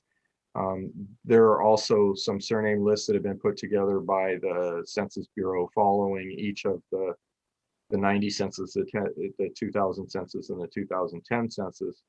They compile all of the surnames that occurred more than 100 times in the census, and what percentage of the people who had that surname answered the different race categories, you know, when they filled out the form. And so on the one hand, you've got lists that you say all of the names on this list will count as Spanish surnames or Hispanic surnames or Asian surnames, or, you know, subcategories of Asian surnames. And then there's another type of list that has, you know, when people who had this name, X% said white, X% said white, all of that. And then to make my answer even a little bit longer, on top of that, because there are obviously ethnicities that can't really be well defined by surnames, like Black African American, there's certainly some surnames that are more common, but there's, you know, nothing that could be used to really identify concentrations. Also in the American Community Survey, we have citizen voting age breakdowns by those same categories that I was discussing earlier. And so those can be used to look at, for the population that doesn't get assigned an ethnicity from the surname tables, they can be broken down into percentages that match the shares of citizen voting age population. So that's basically, it's a combination of surname matching and then overlaying citizen voting age population ethnic breakdowns for the precincts. If I may, if there are no other questions, in the interest of the commissioner's time and the agenda, I think we should just check if there are any public comments, and if not, we'll proceed. There are no public comments for this item. I do want to offer to the commission that, this was to do sort of a 101 on what's being built, and you could easily get down into a lot of details at this juncture. So I'd like to arrange to bring them back when they have a little bit more of the databases built and the demos, and can show you the software, if that works for everyone. We look forward to that. Great. So, Thank you. Thank you very much for the presentations today. They were extremely helpful, and we look forward to working with you all as we get closer to map drawing time. Hey, well, thank you for having us. Absolutely. Next item on the agenda is 6B small I, discussion and consideration of the process to fill a vacancy on the commission. As you know, we do have a vacancy. The bylaws that we adopted, section 4.07B, provides that the commission may, but is not required to, fill a vacancy, and it does so at a properly noticed meeting. The commission, if the commission chooses to fill a vacancy, it shall endeavor to do so in a manner such that the newly constituted commission as a whole will meet the criteria under which it was originally established.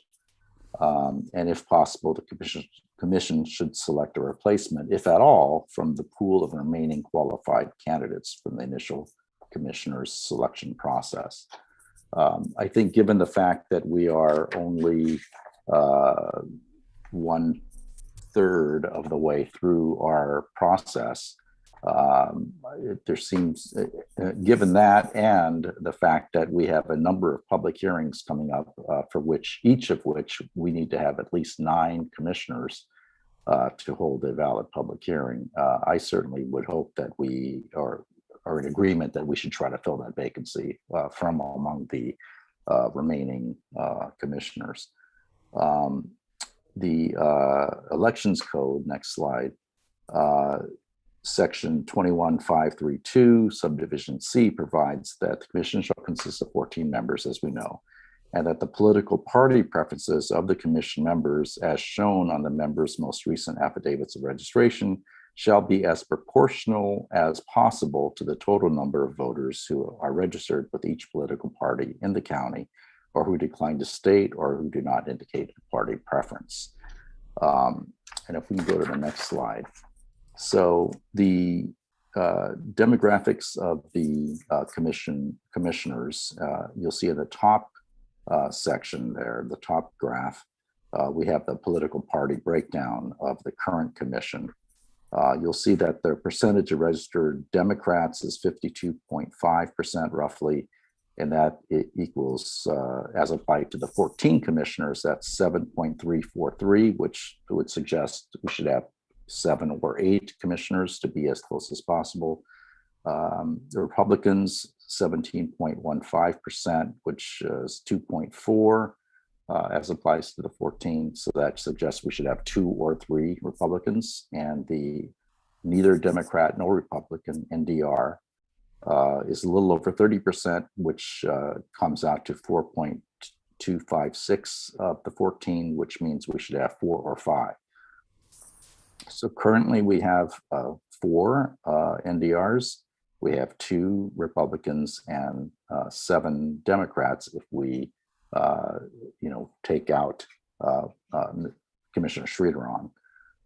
So we are already at the point without filling the vacancy where we're in the target, which suggests that it's not crucial that the replacement commissioner be a specific party. It could be, in theory, any of those parties, although Commissioner Sridharan was a Democrat, so we could, some may wish to place her with another Democratic candidate.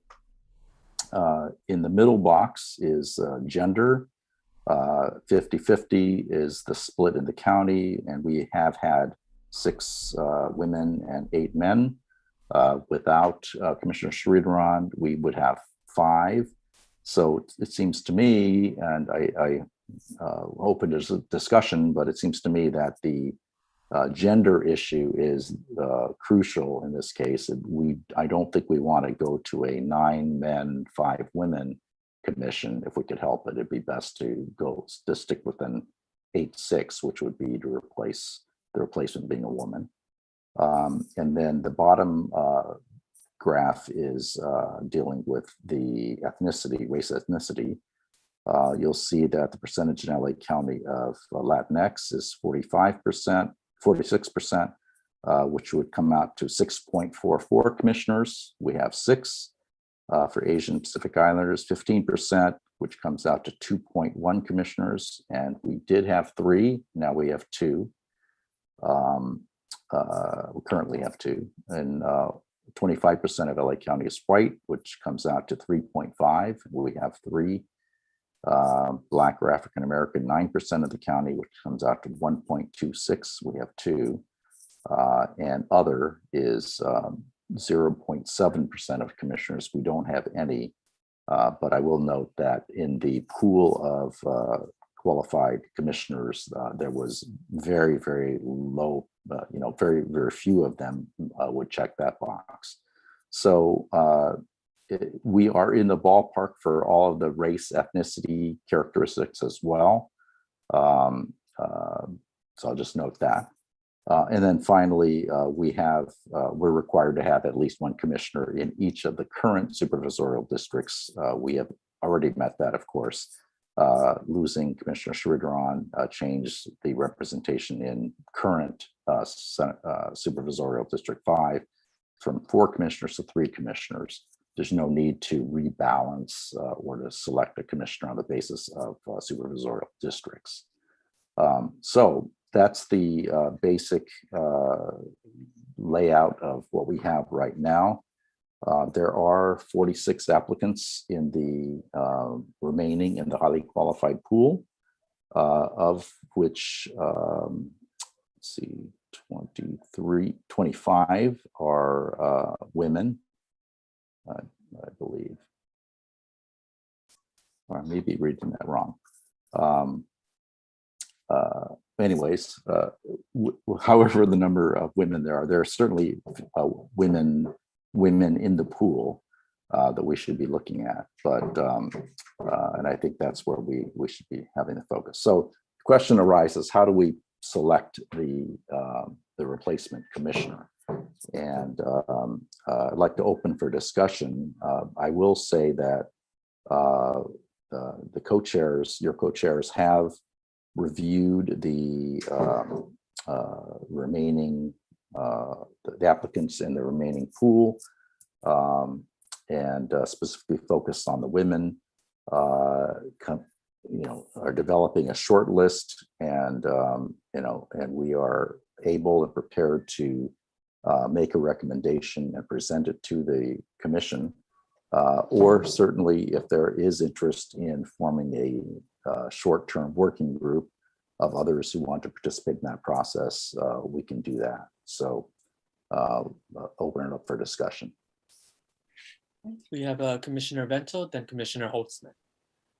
Thank you, Commissioner Maeda, and thank you for doing all the legwork and providing us that information. I just wanted to make a comment, and then I have a question. So we are almost the end of April, and I just just think something to consider is whoever we select, if we do, think of it just about the dynamics of this person joining so late, like five months. And so we have had some training, and I know there are people that can pick that up, but that just is a concern.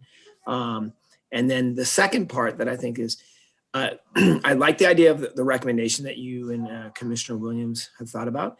Here's my question: would they even consider joining? So are they available? I guess that's the key thing. So before that recommendation is even considered, are any of these commissioners that we've even considered, will they even step up? Because if they're not, then what's the point of actually bringing it in? So I just wanted to go for it.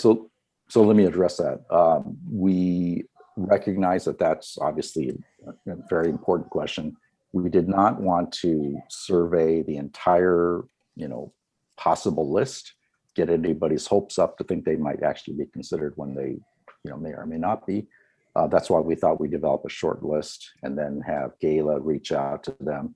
Two issues. One is, are they still qualified in terms of no conflicts? So there's issues. At one time there was no conflicts. Now maybe something has changed. Do they, are they still residing in LA County, et cetera? And then are they interested?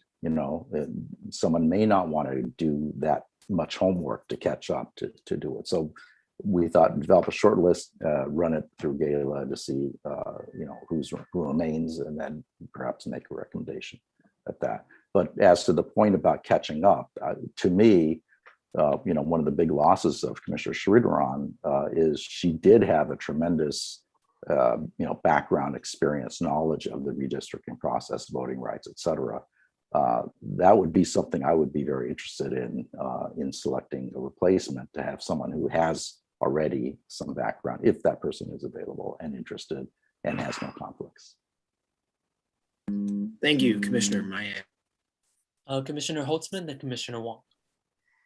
All right, thank you. Looking at the slide on the screen, I have to say it's erroneous to say that this created a Democratic Party vacancy. As you may remember, I thought we didn't select enough Republicans for the commission the first time around, partly based on the fact that the 0.401 you see on the Republican line after the number, after the decimal point, is larger than the 0.256 or the 0.353 for NDR or Democratic. So I've thought this all along, and I see this as an opportunity to rectify that wrong. It's certainly not a Democratic Party vacancy. I also noticed after we selected the final 6 commissioners, that we managed to have a commission, select a commission that has no white, non-Hispanic Republicans on it. And I think white, non-Hispanic Hispanics are a dominant, a large group within the Republicans. So I might want to see that. With regards to female and race ethnicity, the law just says we have to reflect diversity on those categories. We have to be as close as possible with party, but I think it would be fair, although I'm sympathetic to wanting another female to replace Priya. I think it would be possible to have only 5 commissioners and 9 fine female commissioners and 9 males, and still be rightly said that we reflect the diversity, the gender diversity of the county. It's just we'd fail if we had almost all men or almost all women on that. And the same thing goes with race and ethnicity. As long as we have, a reasonable sampling, it doesn't have to be close to the percentages. So there you go. I'm strongly advocating we replace Priya with a Republican, perhaps a white non-Hispanic Republican. Commissioner Wong, then Commissioner Saira Soto. Yeah, thank you. So I like the idea of, well, I strongly think that, yes, we need more gender balance. So I think that is the major criteria I would recommend. And I do like the idea, since the co-chairs have already gone through and looked through the, the list. I did have a question, though, about a process, since we haven't had a chance to consider, rather than like publicly sharing those recommendations, some process where we can see who those recommendations are. The one other criteria I agree that we should try to look for is someone who has some background in redistricting. That would be helpful, I think, for our commission, especially if that particular person would be willing to join the ad hoc demographic group to help us with drawing the lines. Thank you. Commissioner Sara Soto, then Commissioner Orpanela Segura. Thank you. Yeah, I wanted to just also reiterate support for gender balance. Then also I'm interested in, of course, like my eye goes to that other under race and ethnicity being 0%. And so wondered if there is within the pool of 46 qualified or even 25 qualified women who might be in that category in race and ethnicity, American Indian or other. Commissioner Orpanela Segura. Actually, I can answer just that one question. There is, just from recall, there is one gentleman who does fit the American Indian category in the pool. That's my recollection as well. Commissioner Orpanela Segura. Thank you, co-chairs, for looking into a short list of potential candidates. My question is similar to Commissioner Wong's. Will we have the opportunity to look at what that short list is so that we get familiar with who's being considered? So we need to discuss the process. So that certainly can be part of the process. I guess I would propose that the co-chairs put together a short list. I'm not sure how many that would be. Have Gala check to see whether those folks are still eligible and interested. Return to us with that information, and then we would provide that, whatever the result is of that. I guess I would propose that, maybe even have a recommendation within those, but at least show you those, or at least identify those. But I'm certainly open to other ways to do it. Whatever it is, it needs to be relatively fast so we can approve that person at the next regular meeting. Commissioner Morales. I also wanted to just show my support for having that gender balance as well. And then for consideration for the co-chairs to maybe take a smaller working group to be able to go through some of the folks that would qualify. I do think we should strive to have somebody that is a little bit versed in terms of the process and what we're trying to accomplish, maybe some background on that if possible.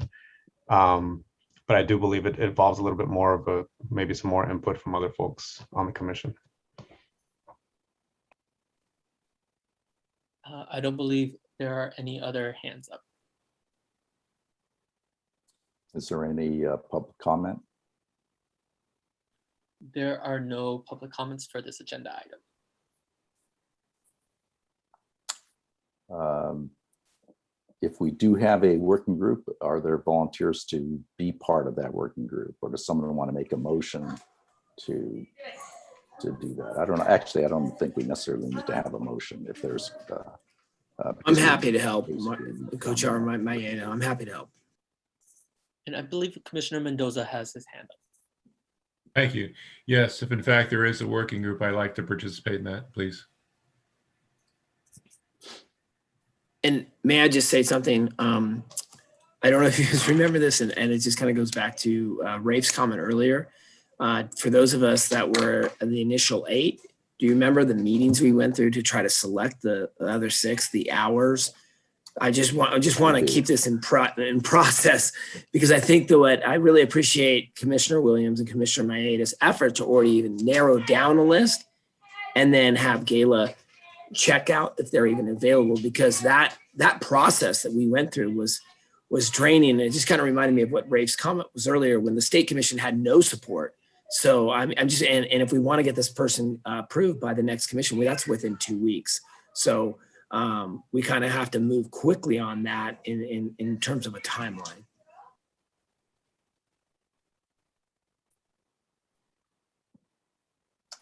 Any other comments? Commissioner Obregon.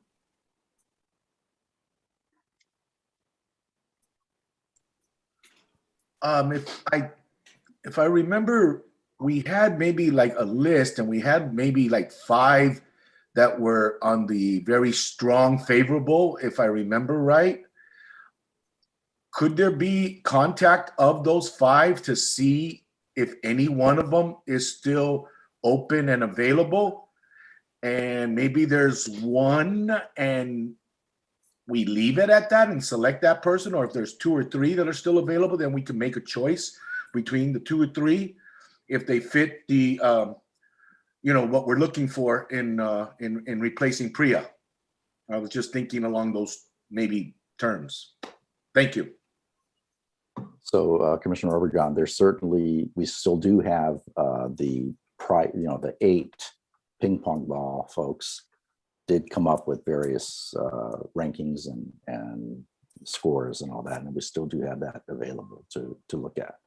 But Commissioner Vento is absolutely right. It was pretty painful to go through many meetings of trying to select the remaining 6. So it's not an easy job, but we won't shy away from it either. I think it's important that we do it. But is there consensus then to do it on the basis of a working group, a small working group that will, in the next few days, review many applications and help us come up with a short list? Yes, I mean, I just agree, Commissioner Maeda, that this is something we're going to have to move on within the next 2 or 3 days. Like, we have to get this commission or this small group meeting ASAP. Okay, I see in the comments, Commissioner Cyrus Soto says she would like to join the group as well. Okay, then it will be myself, Co-Chair Williams, Commissioners Vento, Mendoza, and Cyrus Soto, who will be part of the working group. I guess, Gayla, you probably have to provide folks with the access to that, right? I don't know. I can provide them with the same information I provided to both you and Co-Chair Williams, which includes all of the applications redacted that we had gotten for the December review, plus the scorecards that you all had and the top ones that Commissioner Obregon discussed. Okay. And then offline, we could figure out a timeline and the more specifics of that process to be able to bring to the full commission at the next meeting, prior to the next meeting, the list or the person that we're recommending, depending on how that goes. Commissioner Maeda, Commissioner Mendoza has his hand up, and then Commissioner Holtzman. Sure. Thank you. I appreciate Commissioner Vento's comments about moving swiftly. My word, not his, but to have the replacement in place. But this may take a little bit of time, given what I understand how things worked originally.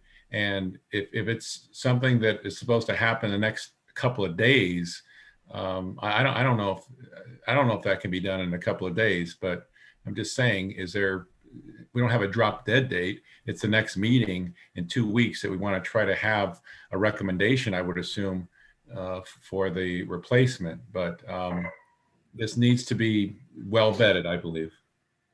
Well, we don't have to, on this public Zoom meeting, specify the specific date.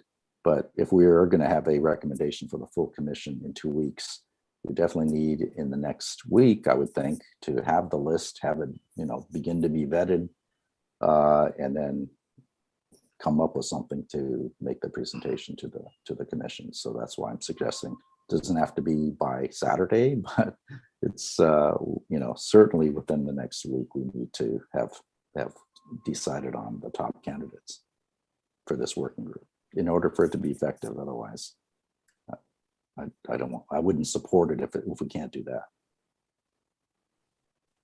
Commissioner Holtzman. The working group's going to need the contact information for each of the applicants, if to do what Commissioner Obregon said, contact the applicants. Gayla, will you be able to provide them the contact information? You said you were going to provide the redacted applications, but how about the contact information? Well, what's redacted? It's the exact same application packet that you all received from the registrar recorder. without the individual street address and personal information. I have been the one that has contacted in the past to make sure of availability. So I do have that version to make those kinds of contacts. So the working group's going to have to rely on you to make the contacts because you can't share the unredacted applications with the working group? It's just how we did in the past. If the co-chairs want a different approach, we can certainly do that, but the intention has always been to keep the information confidential in terms of people's addresses, phone numbers, and that kind of thing. But the rest of the application is exactly what you all had in December to work from. Can commissioners be on the call? You can place the call, but then make it like a three-way or something, so the commissioners could talk directly with the potential applicants? Well, that's part of the process. You all have to decide what you want to go through. What I did when we thought we might have had a vacancy early was simply do it by email. And I had a simple questionnaire. Are you interested? Here are the list of reasons why you might, in terms of conflict of interest. Has anything changed in your status? And then, as Commissioner Co-Chair Maeda pointed out, are you still a resident of LA County? And when I did that round, I had pretty quick feedback. It took about 3 days of people to say, yes, yes, yes, I meet those criteria. And that's all I did. I did not call them. It was all by email. I imagine if this time somebody doesn't respond to the email, it would be a good idea to follow up with a phone call. May have to do that. But it's not an interview, No. Commissioner Holtzman.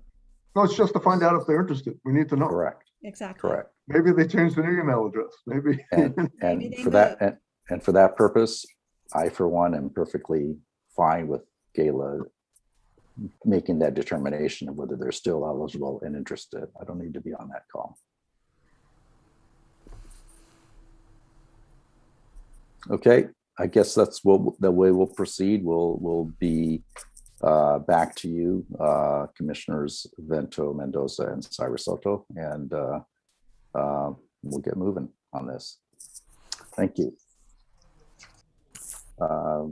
The next item is public outreach, Co-Chair Williams. Thank you, Coach Maeda. Looking forward to that, I think, and I appreciate the commissioners who volunteered to help us as a temporary ad hoc working group to make that selection. So appreciate that. We'll be getting together and moving on that. Right now, we will be getting an update from Commissioner Morales on what's happening with outreach and I guess recent workshop, as well as what's coming up, our dates. So Commissioner Morales. Yes, thank you very much, Co-Chair Williams. And a big thank you to Co-Chair Maeda for joining us on April 20th and taking the lead and opening up and presenting to the cities for that particular workshop. And also Commissioner Wong, Commissioner Orpanela Segura, Commissioner Franklin, and Commissioner Soto as well for that. And so I think it went well. We always have some technical difficulties in the world of Zoom, but we were able to get through them. And more specifically, I don't know, Gayla, if you had the breakdown of cities or representation or numbers. We had about 38 in total, and I do not have a breakdown in cities other than it was pretty widely distributed. We already have received a request from one city council to have a presentation by the commissioners. So I'll be following up with you on that. Excellent. So, we're doing our due diligence to get the word out about this process and, the upcoming hearings. And so, we're going to continue to that end in the coming weeks. And so we also wanted to just talk about our engagement with some of the community-based organizations and faith-based organizations. And so at our next ad hoc working group meeting, we're going to be inviting some of these coalition folks to talk to us about how, any suggestions or thoughts and considerations in our outreach efforts.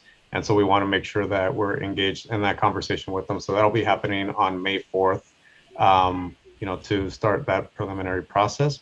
And so these are not standing meetings, just to be clear. We want to make sure that, we have points of contact, folks can reach out to us, but we definitely want to use this as an opportunity to get a sense of, what are some of the community needs. And so related to that is also, we wanted to introduce this concept of commissioner community liaisons. to be able to have folks that are, well versed in particular languages. Some of us are Spanish speakers or, speak different languages.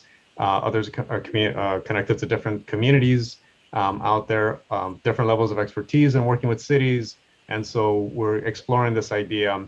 We'll be reaching out to some commissioners about, being a point person that can help out in being connected to some of the community groups and some of the cities out there that are interested in engaging us. I'm going to pass it on to Gayla now to talk about the regional approach and, the reimagining based on the input that we've had from some of folks from the coalition groups about how we can do this in a more manageable way, I would say, and much more in, being able to surpass just the basic minimum of engaging through hearings the community to give us input on redrawing the maps. So Gayla? And I think one of the things you heard from Dr. Sonenshein is that you're doing something that's never been done before, and that in many ways you're establishing a model for other commissions that will become independent going forward. So I found the presentation by the CBOs very helpful because they were saying, we don't like the idea of the back-to-back with a public forum and then the public hearings. And yet we're trying to figure out a way to get the best input. And one of the suggestions was to take a more regional approach. And I want to sort of just walk you through this. We were sort of locked in. I will confess, I was locked into the law that said you have to do one in each of the 5 supervisorial districts. And the challenge with that is you're sort of perpetuating the existing supervisorial districts. And yet it is a legal requirement. So I began to think, well, how would you do this if you do it on a more regional basis? And this is just a proposal, but the idea would be, let's not do the public forums anymore. We didn't receive widespread support for that. I think probably a more meaningful approach is when commissioners want to do a presentation to a group, maybe do some more workshops. We're going to have the software workshops. So the focus here is really on public hearings. And the suggestion is, we were asked not to start until June, that we actually do 10 of them instead of 7. And this is just a suggestion of how we might promote them from a regional perspective. We have 88 cities that we're dealing with, over 100 unincorporated areas, and within Los Angeles City alone, about 35 planning areas when we think of the big groupings right now. And so these are just sort of some geographic overlays. We can certainly think about other ways of mixing it. If you sort of live in an overlapping area, you might decide I want to attend more than one. Obviously, with the Zoom webinar format, people can go to all of them if they want. They could go to just one if that fits their profile. I do think we should maintain our idea to experiment and have one county-wide Spanish-speaking one as sort of the finale, the last one. Now, the way this overlay sort of looks is when you put it over the 5 supervisorial districts, you'll see some overlap, but you'll also see we cover all 5 supervisorial districts. And I think it may give you, when you think about categories of comments, the kinds of discussions you want to have on a more geographic basis and not be locked into the current 5 supervisorial districts. So I'm just putting it out there.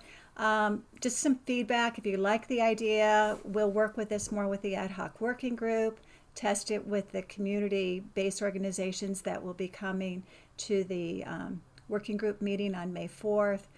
We also need to get input on dates and times. We were sort of looking at Wednesday evenings and Saturdays. We'll see if those still work. I'm also going to suggest, and you'll see why when we look at the timeline, that maybe you should think about only having one regular meeting each month in June, July, and August. You're going to be busy with these 10 public hearings, and I don't want to wear you out. I think the education working group has done a lot of work to bring some really good educational speakers, but you might want to think about lightening your load so you can focus on the public hearings and get the quorum. I see there's at least 2 public comments. Do we have any questions of clarification from the commissioners before we open it up to the public comment? We have Commissioner Orpanela Segurat and Commissioner Vento. Thank you, Gayla, for sharing the region.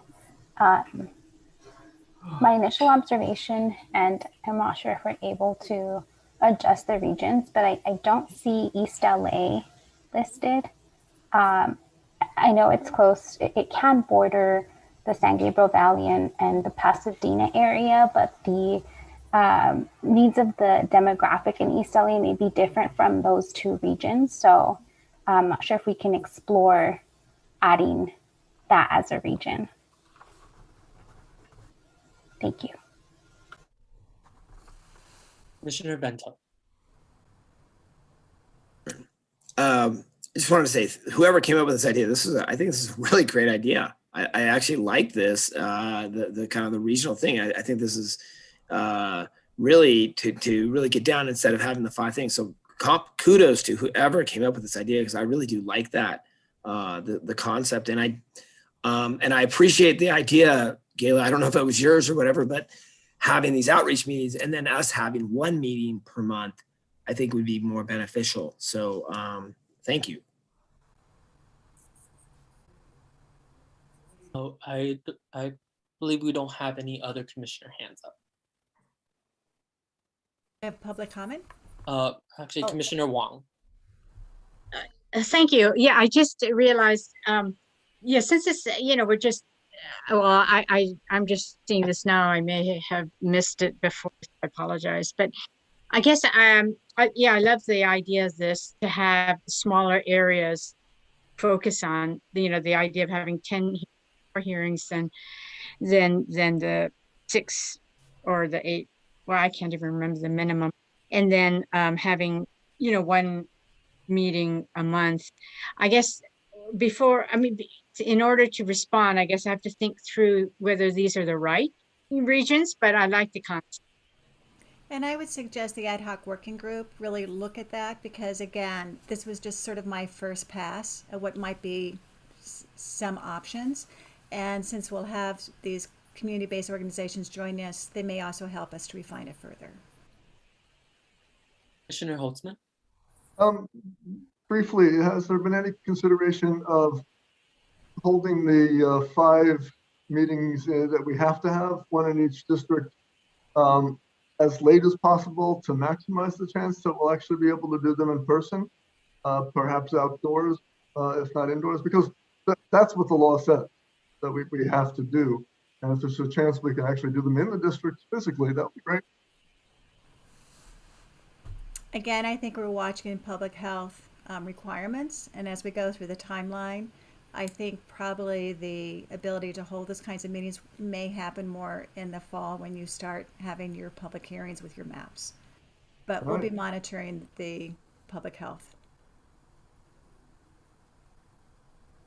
I believe there are no other commissioner hands up.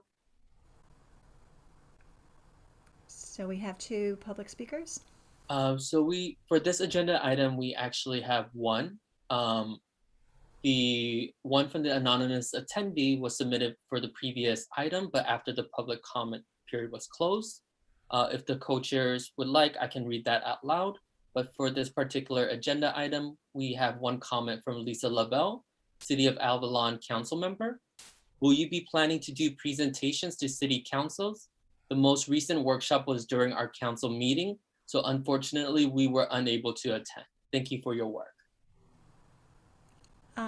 If I may just respond to the last comment about should there be more of these workshops for city councils and for other groups?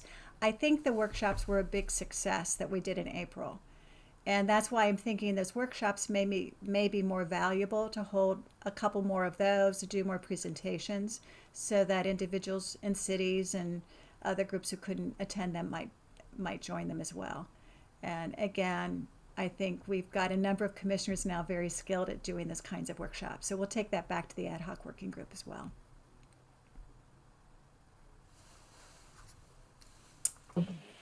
Can we, anything else on this before, because I'd like to be able to hear the comment that came in after the time for the last presentation, I guess, on demography. Is that the comment?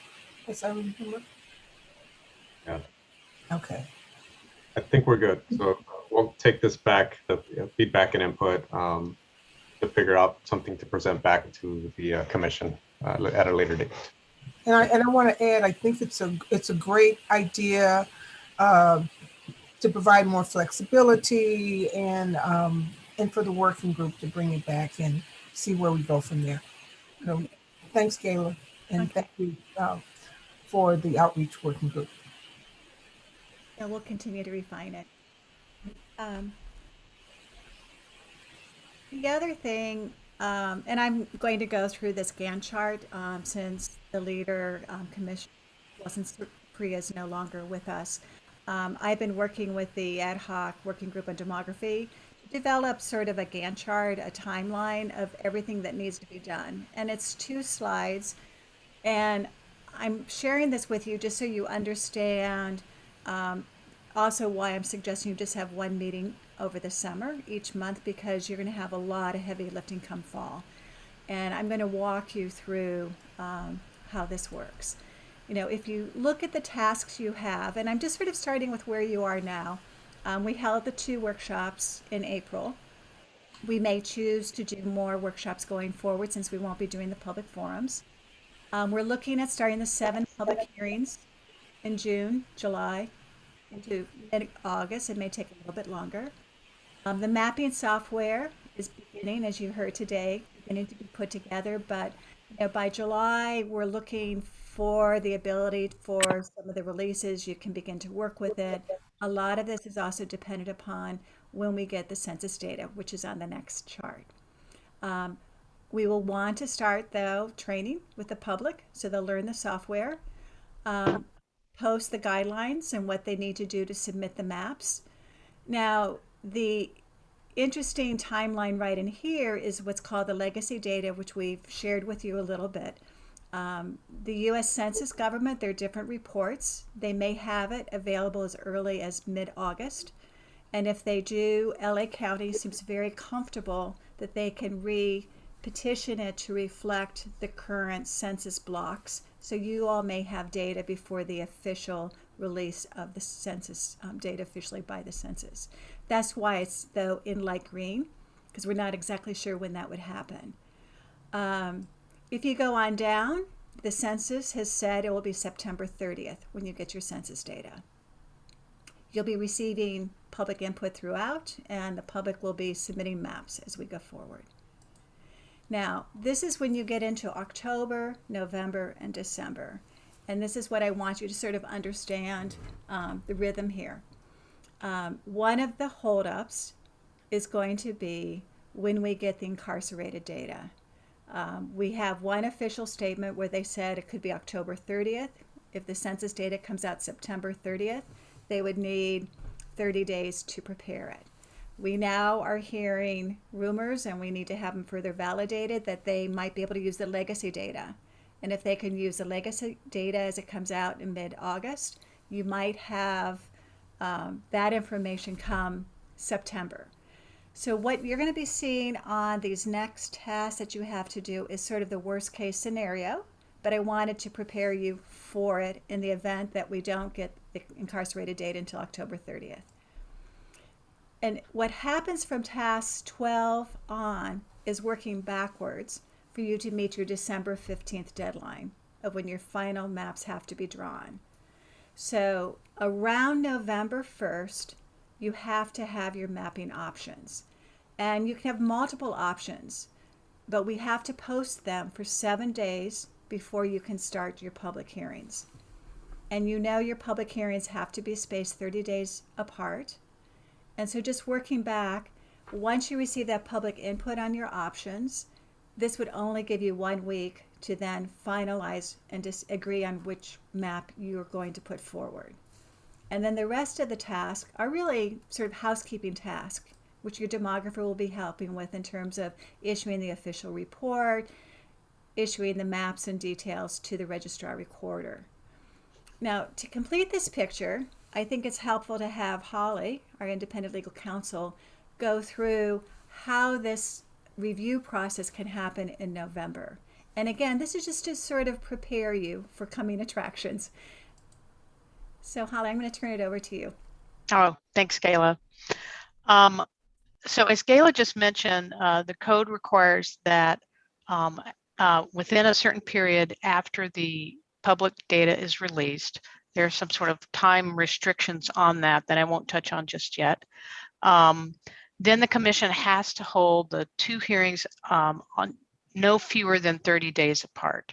So they've got to be spread over a 30-day time frame, and each of those has to have 7 days notice. So, but the code anticipates that you're going to produce a draft map. So it's not as though the commission needs to release maps, one of which is the map that they ultimately adopt. They are draft maps. They are maps that can be tweaked in response to public comment over the course of those hearings that take place over those 30 days. And if we're lucky, maybe it's more days than 30 days. They can be tweaked in response to public comment. They can be edited in response to suggested maps that come in. All of that can take place. So it's not as though you have to have a final map that you don't touch for 7 days, before you finally adopt it in the end.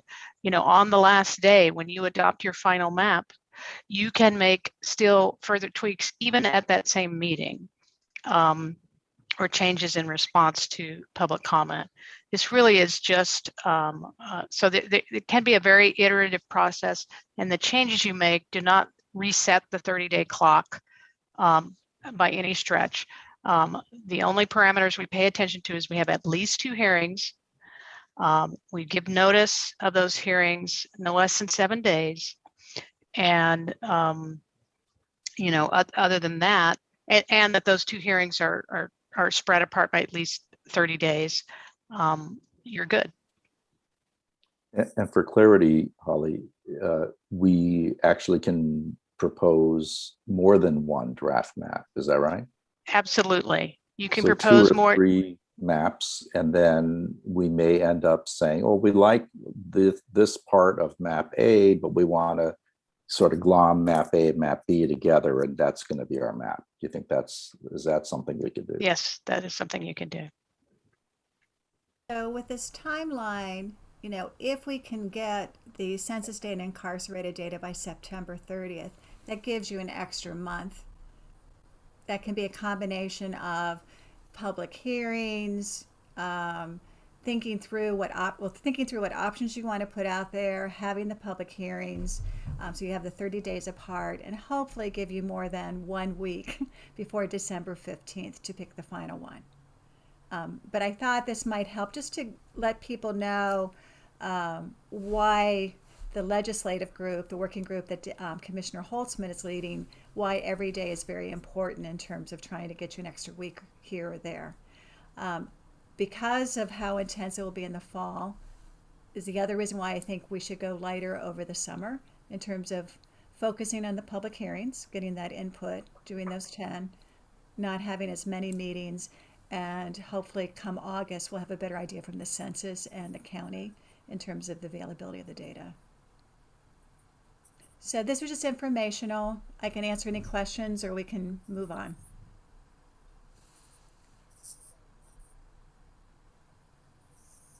Any questions?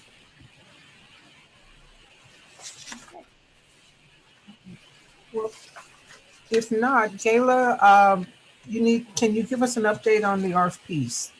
Oh, if I could just jump in just for the record, so since we're recording this, is there any public comment on that last report?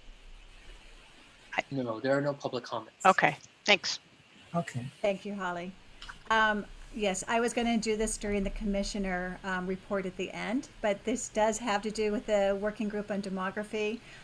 We did receive, as of 5 o'clock today, 3 proposals. I have forwarded the proposals to the demographic working group for them to begin reviewing. And we're going to be applying the criteria that were in the RFP for the evaluation and then meet next week I think the original idea was for the working group to narrow the list down. I'm actually very happy that we got 3 proposals because your requirements of no political affiliations was such a strict one. I know one firm declined to bid because of that. So I don't know if you want to give any advice to the working group before they meet. One option is to have you, the full commission, have oral presentation of all 3. The other option is for the working group to come back and say, this is the best 1 or 2 we want you to look at.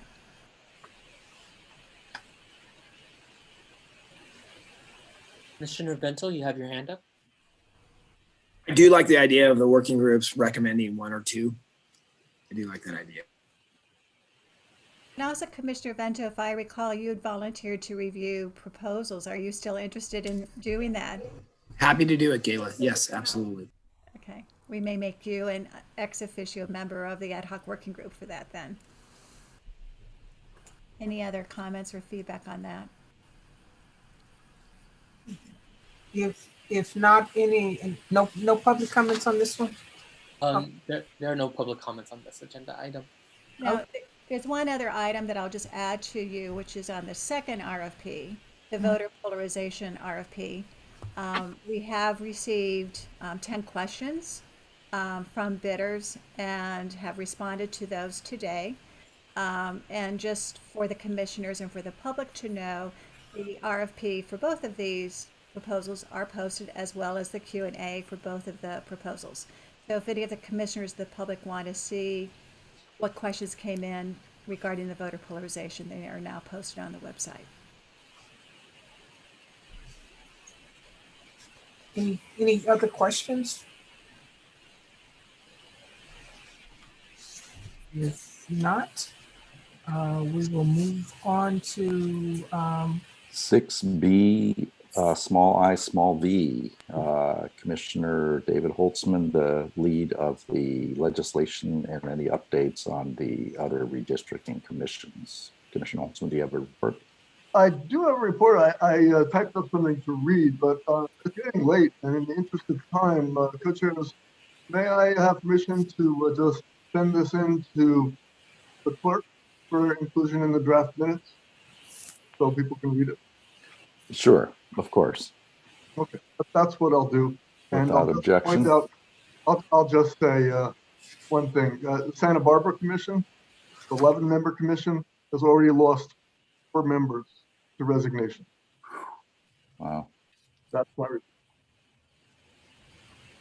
So thank you for not resigning en masse from our commission.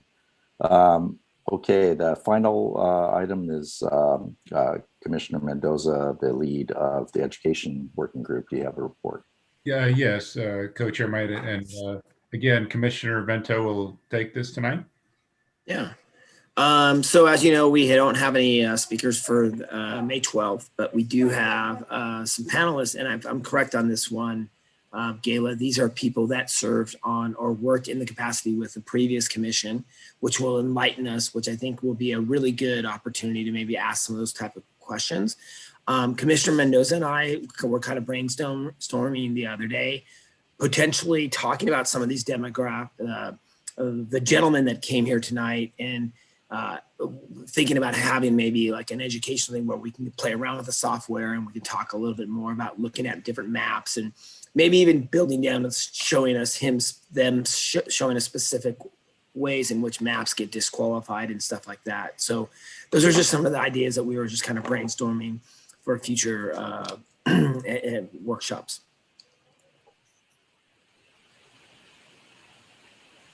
I did just receive an email during this meeting that Alma Martinez will not be available to be a panelist.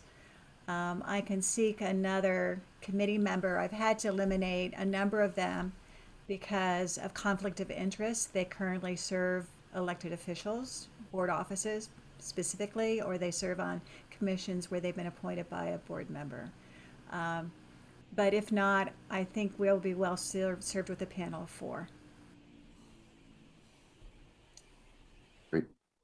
Any questions? Oh. Comments? And also any public comment? there are no public comments for this agenda item, and just for the record, there wasn't any public comments for the previous agenda item either. Thank you. I think future agenda, Co-Chair Williams. Thank you. If there are no future agenda items, we can, first I'll request, are there any future agenda items for us to consider? If not, I will hand it off to Co-Chair Kayla for Executive Director's report.